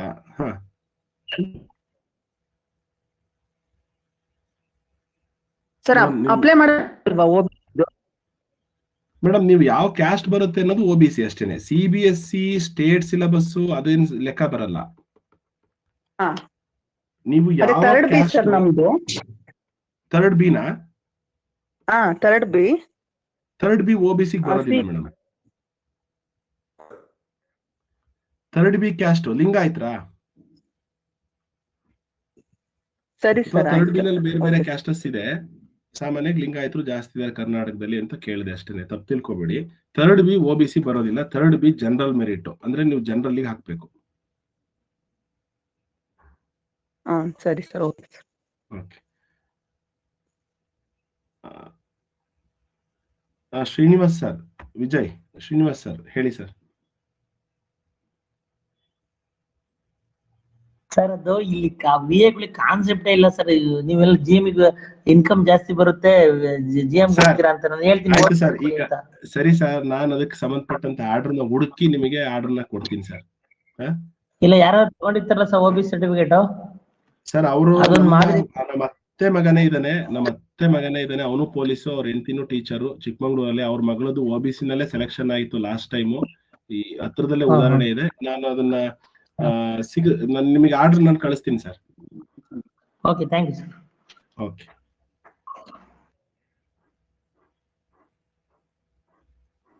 ಲೋಚನಾ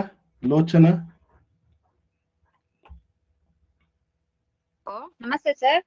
ನಮಸ್ತೆ ಮೇಡಮ್, ಹೇಳಿ. ಅದೇ ಸರ್, ನಮ್ದು ಆಧಾರ್ ಕಾರ್ಡು ಊರ್ದು ಅಡ್ರೆಸ್ ಪ್ರೂಫ್ ಇರೋದು, ಇಲ್ಲಿ ಗವರ್ಮೆಂಟ್ ಸ್ಕೂಲಲ್ಲಿ ಮಗುನ ಹಾಕಿರೋದು.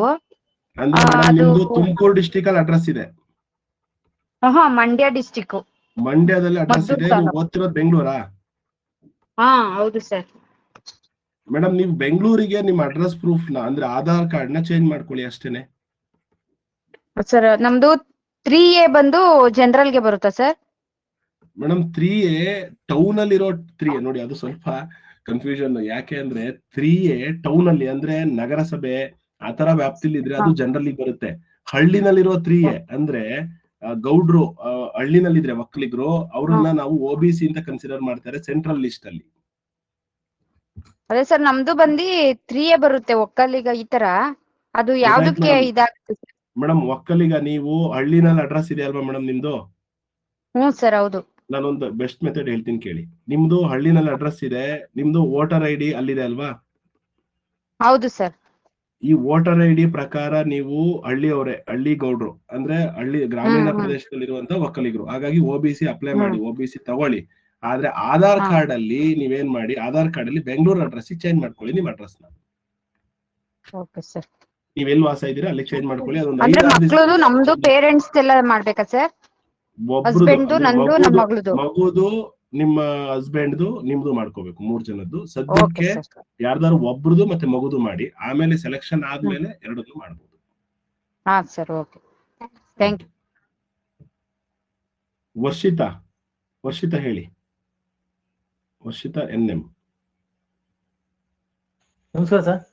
ನಮಸ್ತೆ ಸರ್, ಹೇಳಿ ಸರ್. ಇದು ಅಪ್ಲಿಕೇಶನ್ ಹಾಕೋದಾರೆ ಸೈಬರ್ ಸರ್? ಸರ್ ಇಂಟರ್ನೆಟ್ ಅಲ್ಲೇ ಹಾಕ್ಬೋದು, ಅದು ನಿಮಗೆ ಅಶೋಕ್ ಸರ್ ಗೈಡ್ ಮಾಡ್ತಾರೆ ಬಿಡಿ, ನಿಮ್ದೇನ್ ಸಮಸ್ಯೆ ಇಲ್ಲ. ನೀವು ಸೈಬರ್ ಸೆಂಟರ್ ಅಲ್ಲಿ ಅಪ್ಲಿಕೇಶನ್ ಹಾಕ್ಬೋದು. ಫೋಟೋ ಸಿಗ್ನೇಚರ್ ಇದ್ರೆ ಸಾಕು, ಪೇರೆಂಟ್ಸ್ ಫೋಟೋ ಮತ್ತೆ ಸಿಗ್ನೇಚರ್ ಇದ್ರೆ ಸಾಕು, ಹಾಕ್ತಾರೆ. ನಮ್ದು ಆಧಾರ್ ಕಾರ್ಡ್ ಆಗಲ್ಲ ಇಲ್ಲೇ ಐತಲ್ಲ ಅಡ್ರೆಸ್? ತೊಂದ್ರೆ ಇಲ್ಲ ಸರ್, ನಿಮ್ದೆಲ್ಲ ತೊಂದ್ರೆ ಇಲ್ಲ. ಅದೇ ಡಿಸ್ಟಿಕ್ ಅಲ್ಲಿ ಅದೇ ಊರಲ್ಲಿ ನಿಮ್ದು ಸ್ಕೂಲು ಆಧಾರ್ ಕಾರ್ಡು ಎಲ್ಲ ಅದೇ ಇದೆ, ತೊಂದ್ರೆ ಇಲ್ಲ. ಹನ್ಷಿಕಾ. ನಮಸ್ತೆ ಸರ್. ನಮಸ್ತೆ ಮೇಡಮ್, ಹೇಳಿ. ಸರ್, ಇದು ಇನ್ಕಮ್ ಸರ್ಟಿಫಿಕೇಟ್ ನಮ್ದು 3B ಬರುತ್ತೆ. ಇನ್ಕಮ್ ಸರ್ಟಿಫಿಕೇಟ್ 2023 ನಲ್ಲಿ ಮಾಡಿಸಿರೋದಿದೆ, ಅದಾಗುತ್ತಾ ಇಲ್ಲ ಸಪರೇಟ್? 3B ಬಂದ್ರೆ ನೀವು ಇನ್ಕಮ್ ಸರ್ಟಿಫಿಕೇಟ್ ಮಾಡಿಸೋದೇ ಬೇಡ, ನಿಮಗೆ ಜನರಲ್ ಮೇಡಮ್, ನೀವು OBC ಬರೋದೇ ಇಲ್ಲ. ಮತ್ತೆ ಸ್ಕೂಲು ಹಳೆ ಬಿಡಿರೋದ್ರಿಂದ ನಮಗೆ ರೂರಲ್ ಬರುತ್ತೆ. ರೂರಲ್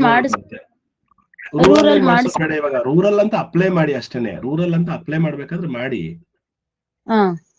ಅದು ಅವ್ರಿಗೆ ಗೊತ್ತಾಗುತ್ತೆ. ನೀವು ಸ್ಯಾಡ್ಸ್ ನಂಬರ್ ಹಾಕಿದ ತಕ್ಷಣ ಮಗು ಯಾವ ಊರಲ್ಲಿದೆ, ಯಾವ ಸ್ಕೂಲು, ಆ ಸ್ಕೂಲ್ ರೂರಲ್ ಬರುತ್ತಾ ಇಲ್ವೋ ಅಂತ, ಅದು ಏನ್ ತೊಂದ್ರೆ ಇಲ್ಲ. ಆಮೇಲೆ ಲಾಸ್ಟ್ ಸೆಲೆಕ್ಷನ್ ಆದ್ಮೇಲೆ ಈ ರೂರಲ್ ಸರ್ಟಿಫಿಕೇಟ್ ಕೇಳ್ತಾರೆ, ಅವಾಗ ಅದನ್ನ ಕೊಟ್ರೆ ಆಯ್ತು. ಸ್ಟಡಿ ಸರ್ಟಿಫಿಕೇಟ್ ಅದ್ ಯಾವ್ದು ಈ ಸರಿ ನಾವು ಬರೀ ಒಂದು ಫೋಟೋ ಸೈನು, ನೀವು ಹೋಗ್ಬಿಟ್ಟು ಅಪ್ಲಿಕೇಶನ್ ಹಾಕೋದಿಕ್ಕೆ ಬರೀ ಫೋಟೋ ಮಗುದು ಮತ್ತೆ ನಿಮ್ ಸೈನು, ಮಗು ಸೈನ್ ಅಷ್ಟೇ ಬೇಕು. ಸರ್, ನನ್ಗೊಂದ್ ಡೌಟ್ ಅಂದ್ರೆ, ಇವ್ರಿಗೆ ಲಾಸ್ಟ್ ಇದೆಯಲ್ಲ ನಮ್ಗೇನೋ ಈ ಲ್ಯಾಂಗ್ವೇಜ್ ಟೆಸ್ಟ್ ಇಂದು ಒಂದ ನೀವು ಕ್ಲಾಸ್ ಮಾಡ್ಬಿಟ್ಟಿದ್ರೆ ಅಪ್ಲೈ ಮಾಡೋಕ್ಕಿಂತ ಮೊದ್ಲು ಇವ್ರು ಹೇಗೆ ಅದಕ್ಕೆ ರೆಸ್ಪಾಂಡ್ ಮಾಡ್ತಾರೆ ಅನ್ನೋದ್ರ ಮೇಲೆ ನಾವು ಲ್ಯಾಂಗ್ವೇಜ್ ಸೆಲೆಕ್ಟ್ ಮಾಡ್ತಾ ಇದ್ವಿ. ನಾನು ಹನ್ಸಿಕನ್ನ ಸಪರೇಟ್ ಆಗಿ ಒಂದ್ಸಲ ಮಾತಾಡಿಸಿ ಅದಕ್ಕೆ ಸಪರೇಟ್ ಆಗಿ ಗೈಡ್ ಮಾಡ್ತೀನಿ. ಯಾಕೆ ಅವಳು ಕನ್ನಡ ಮೀಡಿಯಂ ತಗೋಬೇಕಾ, ಇಂಗ್ಲಿಷ್ ಅಲ್ಲಿ ಎಕ್ಸಾಮ್ ತಗೋಬೇಕಾ ಅಂತ ನಿಮ್ ಡೌಟ್ ಅಲ್ವಾ? ಹೌದು ಸರ್. ನಾನ್ ಸಜೆಸ್ಟ್ ಮಾಡೋದು ಮೇಡಮ್, ಎಲ್ಲಾ ತಾಲೂಕ್ ಹೆಡ್ ಕ್ವಾರ್ಟರ್ಸ್ ಮತ್ತೆ ಡಿಸ್ಟಿಕ್ ಹೆಡ್ ಕ್ವಾರ್ಟರ್ ಇರುವಂತಹ ಮಕ್ಕಳಾಗಿದ್ರು ಕೂಡ ಕನ್ನಡದಲ್ಲಿ ತಗೊಳ್ಳೋದೇ ಒಳ್ಳೇದು. ಅಂದ್ರೆ ಕನ್ನಡ ಚೆನ್ನಾಗಿದೆ. ಎಲ್ಲಿ ತುಂಬಾ ಚೆನ್ನಾಗಿರೋ ಇಂಗ್ಲಿಷ್ ಸ್ಕೂಲ್ಗಳು ಅಂದ್ರೆ ಬೆಂಗಳೂರು, ಆಮೇಲೆ ಮೈಸೂರು, ಆಮೇಲೆ ಚಿಕ್ಕಮಂಗ್ಳೂರ್ ಅಂತ ಒಳ್ಳೊಳ್ಳೆ ದೊಡ್ಡ ದೊಡ್ಡ ಸ್ಕೂಲ್ಸ್ ಇದೆ. ಅಂತ ಸ್ಕೂಲಲ್ಲಿ ಇಂಗ್ಲಿಷು ಆ ಮಕ್ಳದು ಚೆನ್ನಾಗಿರುತ್ತೆ, ಓಕೆ.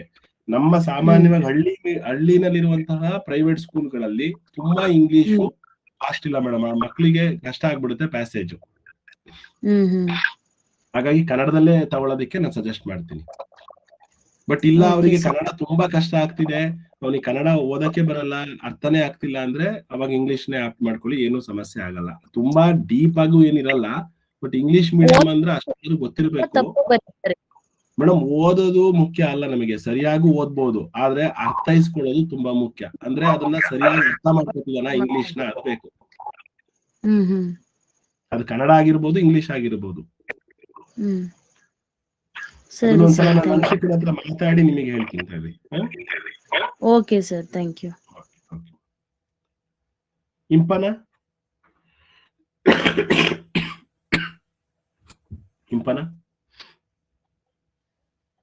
ಸರ್ ನಮಸ್ತೆ. ಮೇಡಮ್ ನಮಸ್ತೆ, ಹೇಳಿ. ಸರ್ ಅದೇ ನಮ್ದು ಕೆಟಗರಿ SC ಬರುತ್ತೆ.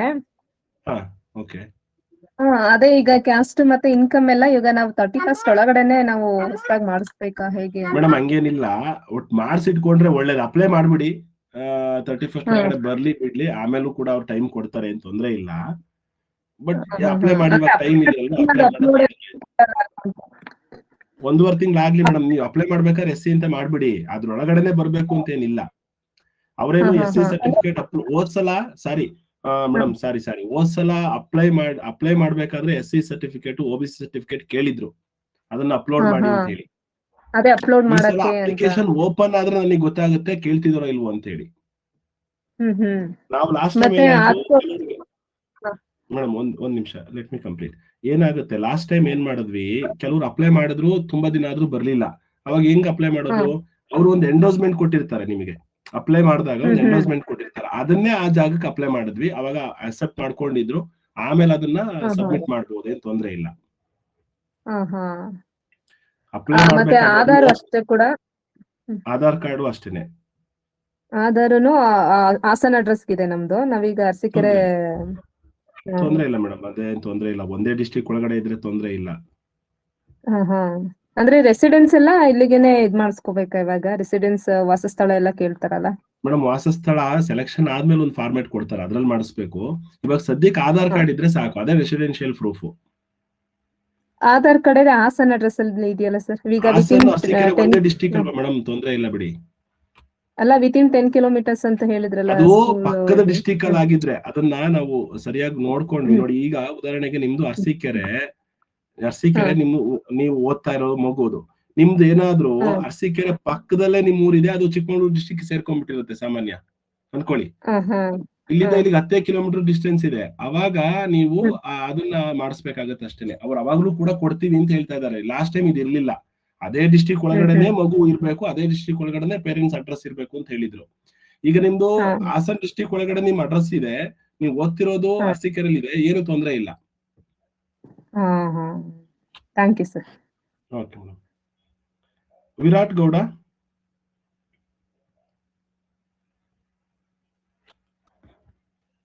ಸರ್ ನಮಸ್ತೆ. ಸರ್ ನಮಸ್ಕಾರ, ಹೇಳಿ ಸರ್. ಸರ್ ಇದು ಇವಾಗ ಇಂಗ್ಲಿಷ್ ಮೀಡಿಯಂ ಮತ್ತೆ ಕನ್ನಡ ಮೀಡಿಯಂದು ಇದು ಕೇಳಿದ್ರಲ್ಲ, ಏನೋ ಎಕ್ಸಾಮ್ ತಗೊಳ್ಳೋದು. ಇವಾಗ ವಿರಾಟ್ ಇಂಗ್ಲಿಷ್ ಮೀಡಿಯಂ ಅಲ್ಲೇ ಓದ್ತಾ ಇರೋದು. ಇಂಗ್ಲಿಷ್ ಮೀಡಿಯಂ ಅಲ್ಲೇ ಎಕ್ಸಾಮ್ ತಗೊಂಡ್ರೆ ಬೈ ಚಾನ್ಸ್ ಏನಾದ್ರು ಸೆಲೆಕ್ಟ್ ಆದ್ರೆ ಇದರಲ್ಲಿ ಅಲ್ಲಿ ಕ್ಲಾಸಸ್ ಇದ್ರಲ್ಲಿ ಸ್ಕೂಲಲ್ಲಿ ಅಲ್ಲಿಗೆ ಹೋದ್ಮೇಲೆ ನಿಮಗೆ ಯಾವ ಮೀಡಿಯಂ ಚೇಂಜ್ ಇಲ್ಲ, ಎಲ್ಲ ಇಂಗ್ಲಿಷ್ ಮೀಡಿಯಂ ಸರ್. ಅಲ್ಲಿಗೆ ಹೋದ್ಮೇಲೆ ಸ್ಟಾರ್ಟಿಂಗ್ 1 ವರ್ಷ 6th ಮಾತ್ರ ಏನಾದ್ರು ಕನ್ನಡ ಮೀಡಿಯಂ ಇಂದ ಬಂದಿದ್ದವರಿಗೆ ಸ್ವಲ್ಪ ಕನ್ನಡದಲ್ಲಿ ಹೇಳ್ತಾರೆ ಅಷ್ಟೇ, ಬಿಟ್ರೆ ಅವ್ರು CBSE ಸಿಲೆಬಸ್ ಕೊಡೋದ್ರಿಂದ ಎಲ್ಲರಿಗೂ ಕೂಡ ಒಂದೇ ಮೀಡಿಯಂ ಇಂಗ್ಲಿಷ್. ಇದು ಎಕ್ಸಾಮ್ ಕಷ್ಟ. Okay okay. ಸ್ಟೇಟ್ CBSE ಎರಡು ಇರುತ್ತಾ? ಓನ್ಲಿ CBSE ಆತರ? Only CBSE sir, only CBSE. ಅಲ್ಲಿಗೆ ಹೋದ್ಮೇಲೆ CBSE ಅಷ್ಟೇನೆ, ಏನು ಇರಲ್ಲ, ಬೇರೆದು ಯಾವ್ದು ಇಲ್ಲ. Okay okay okay. ನೀವು ಯಾವ್ದ್ರಿಂದಾದ್ರೂ ಬಂದಿರಿ, ಸ್ಟೇಟ್ ಇಂದ ಬಂದಿರಿ, CBSE ಇಂದ ಬಂದಿರಿ, ICSE ಇಂದ ಬಂದಿರಿ, ಇಲ್ಲಿ ಅಲ್ಲಿ ಅವ್ರು ಹಾಕೋದೇ CBSE ಅಂದ್ರೆ ಅವ್ರು ಕೊಡೋದು CBSE syllabus. CBSE with English medium. With English medium. Okay sir, okay. Thank you sir, thank you. Okay sir. Shreesha.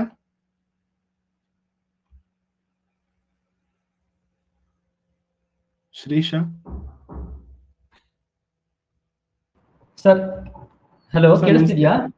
ಕೇಳಿಸ್ತಿದೆ, ನಮಸ್ತೆ, ಹೇಳಿ ಸರ್. 2 ಡೌಟ್ ಇದೆ. ಒಂದು ಕುರುಬಾಸ್ 2A ಕ್ಯಾಟಗರಿ ಬರುತ್ತೆ ಸರ್. OBC ಬರುತ್ತೆ. OBC ಹಾಕ್ಬೋದಾ? ಹಾಕ್ಬೋದು. ಇದು ಇನ್ಕಮ್ ನಮ್ದು ಅದಕ್ಕೂ ಇದಕ್ಕೂ ಏನು ಸಂಬಂಧ ಇಲ್ವಾ? ಎಷ್ಟು ಇನ್ಕಮ್ ಇದ್ರೆ ಏನು ತೊಂದರೆ ಇಲ್ವಾ? ಸರ್, ಇದು ಎಜುಕೇಶನ್ ಪರ್ಪಸ್ ಗೆ ಇನ್ಕಮ್ ಸಂಬಂಧ ಇಲ್ಲ ಅಂತ ಹೇಳ್ತಾರೆ ಸರ್. ಓಕೆ. ಬಟ್ ನೀವು ಅದೇ ಜಾಬ್ಗೆ ಅಪ್ಲೈ ಮಾಡೋದಕ್ಕೆ ಇನ್ಕಮ್ ಅಪ್ಲೈ ಆಗುತ್ತೆ ಸರ್, ಅವಾಗ ಕೊಡೋದಿಲ್ಲ ನಿಮಗೆ OBC ನ. ಬರೀ ಎಜುಕೇಶನ್ ಪರ್ಪಸ್ ಗೆ ಇನ್ಕಮ್ ಎಷ್ಟಿದ್ರು ಕೂಡ ನಿಮಗೆ OBC ಸಿಗುತ್ತೆ. ಓಕೆ ಓಕೆ, ಸರಿ ಸರ್. Okay, thank you. ಅಷ್ಟೇನೆ. ಮತ್ತೆ ಆನ್ಸರ್ ಡೌಟ್ ಅಷ್ಟೇನಾ? ನಂದು ಅಷ್ಟೇ doubt. Sir, okay, thank you sir. Yamuna. Yamuna.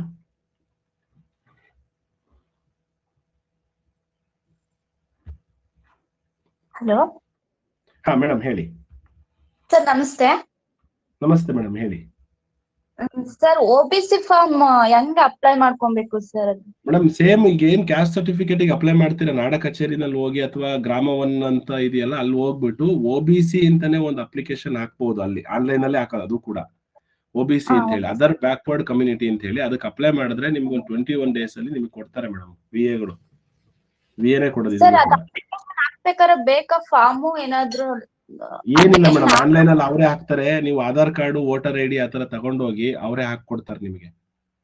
ಅಲ್ಲ ಸರ್, ನವೋದಯ ಅರ್ಜಿ ಹಾಕ್ಬೇಕಾದ್ರೆ ಕೇಳ್ತಾರ, ಆಮೇಲೆ ಏನಾದ್ರು ಅಪ್ಲೈ ಮಾಡ್ಬೋದು? ಮೇಡಮ್, ಅದು ವರ್ಷ ಕೇಳ್ತಿದ್ರು. ಈ ವರ್ಷ ಇನ್ನು ಅಪ್ಲಿಕೇಶನ್ ಓಪನ್ ಆಗ್ತಿಲ್ಲ, ಕೇಳ್ತಿದಾರ ಇಲ್ವ ಅಂತ ನೋಡ್ಲಿಕ್ಕೆ ಒಂದು.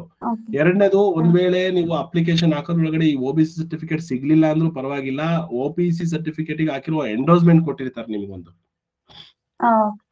ಆ ಎಂಡೋಸ್ಮೆಂಟ್ ನೇ ಹಾಕಿದ್ರಾಯ್ತು, ನಾವು ಅಪ್ಲೈ ಮಾಡಿದೀವಿ, ನಮಗೆ ಇನ್ನೂ ಸಿಕ್ಕಿಲ್ಲ ಅಂತ ಹೇಳಿ ಆ ಜಾಗಕ್ಕೆ ಅವ್ರ ಏನಾರು ಅಪ್ಲೋಡ್ ಮಾಡ್ಲಿಕ್ಕೆ ಹೇಳಿದ್ರೆ. Okay okay. Vismita.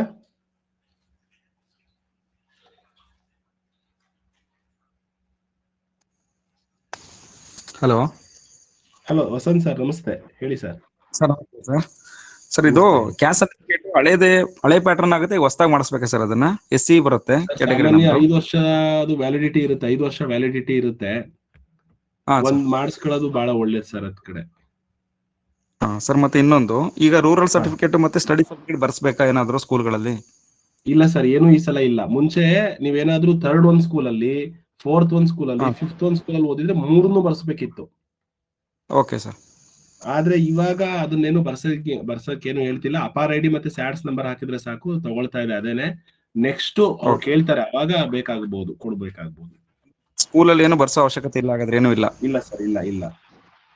Okay sir, ಮತ್ತೆ SC caste certificate English medium ಅಲ್ಲಿ ಇರ್ಬೇಕಾ, ಕನ್ನಡ ನಡೆಯುತ್ತಾ ಹಳೇದು?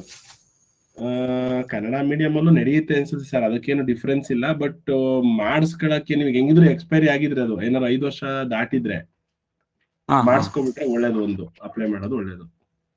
Okay, thank you sir. ಅಷ್ಟೇ ಸರ್, ತೊಂದ್ರೆ ಇಲ್ಲ, ಅವ್ರು ನಿಮಗೆ ಟೈಮ್ ಕೊಡ್ತಾರೆ. ಒಂದ್ ವೇಳೆ ಸೆಲೆಕ್ಷನ್ ಆಯ್ತು, ಇದು ಹಳೇದಾಗಿದೆ ಹೊಸದ್ ಮಾಡಿಸ್ಕೊಂಬಂದಿಲ್ಲ, ಟೈಮ್ ಕೊಡ್ತಾರೆ. ಹಾ ಸರ್. ಡಾಕ್ಯುಮೆಂಟ್ ವೆರಿಫಿಕೇಶನ್ ಕರೀತಾರೆ. ಅದಾದ್ಮೇಲೆ ಒಂದು 20 days ಟೈಮ್ ಇರುತ್ತೆ, ಅಷ್ಟೊಳಗಡೆ ನೀವು ಅದನ್ನ ಮಾಡಬಹುದು. ಬಟ್ ಬೆಟರ್, ಇವಾಗ ಮುಂದೆ ಹೆಂಗೆ ರೂಲ್ಸ್ ಚೇಂಜ್ ಮಾಡ್ತಾರೋ ಗೊತ್ತಿರಲ್ಲ. ಬರೀ ತಾಲೂಕು ಬೇರೆ ಆಗಿದ್ದಕ್ಕೆ ನಮ್ದೊಂದು ಸ್ಟೂಡೆಂಟಿಗೆ ಅವರು ರಿಜೆಕ್ಟ್ ಮಾಡಿ ಕಳಿಸ್ಬಿಟ್ಟಿದ್ದಾರೆ last time. Okay sir.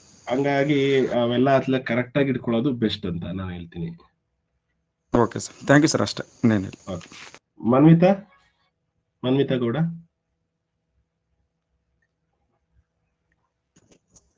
Hello madam ಹೇಳಿ.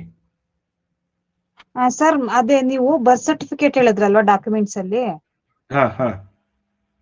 ಅಂದ್ರೆ ನಮ್ದು ಆಧಾರ್ ಕಾರ್ಡ್ ಎಲ್ಲ, ವೋಟರ್ ಐಡಿ ಎಲ್ಲ ಸೇಮ್ ಹಾಸನ್ ಡಿಸ್ಟಿಕ್ ಅಲ್ಲೇ ಇದೆ ಮೇಡಮ್. ಬರ್ತ್ ಸರ್ಟಿಫಿಕೇಟ್ ಯಾವ್ದಾದ್ರು ಆಗಿರ್ಬೋದು, ಯಾವ ಡಿಸ್ಟಿಕ್ ಅಲ್ಲಾರು ಆಗಿರ್ಬೋದು, ತೊಂದ್ರೆ ಇಲ್ಲ. ನೀವು ಇವಾಗ ಓದ್ತಿರೋದು ಮತ್ತೆ ಇವಾಗ ವಾಸ ಇರೋದು ಎರಡು ಒಂದೇ ಡಿಸ್ಟಿಕ್ ಇರಬೇಕು. ಅದಕ್ಕೋಸ್ಕರ ಆಧಾರ್ ಕಾರ್ಡ್ ಅಲ್ಲಿ ಅಡ್ರೆಸ್ ಯಾವ ಡಿಸ್ಟಿಕ್ ಅಲ್ಲಿ ಓದ್ತಿದಾರೋ ಅದೇ ಡಿಸ್ಟಿಕ್ ಇಂದ ಇರ್ಲಿ ಅಷ್ಟೇನೆ. ಸರಿ ಸರ್. ಬರ್ತ್ ಸರ್ಟಿಫಿಕೇಟ್ ನೀವು ಸೆಲೆಕ್ಷನ್ ಆದಾಗ ಮಗುದು ಬರ್ತ್ ಇದಕ್ಕೆ ಸಂಬಂಧಪಟ್ಟಂತೆ ಕೇಳ್ತಾರೆ ಅವ್ರು ಅಷ್ಟೇನೆ, ಸೆಲೆಕ್ಷನ್ ಆದ್ಮೇಲೆ ಇವಾಗ ಏನ್ ಕೇಳಲ್ಲ. Okay sir. ಓಕೆ.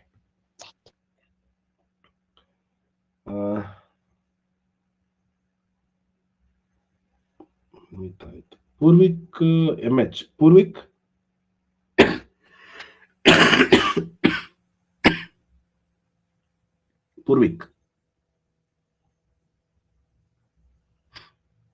ಮಾತಾಡಿ, ಮೈಕ್ ಆನ್ ಆಗಿದೆ,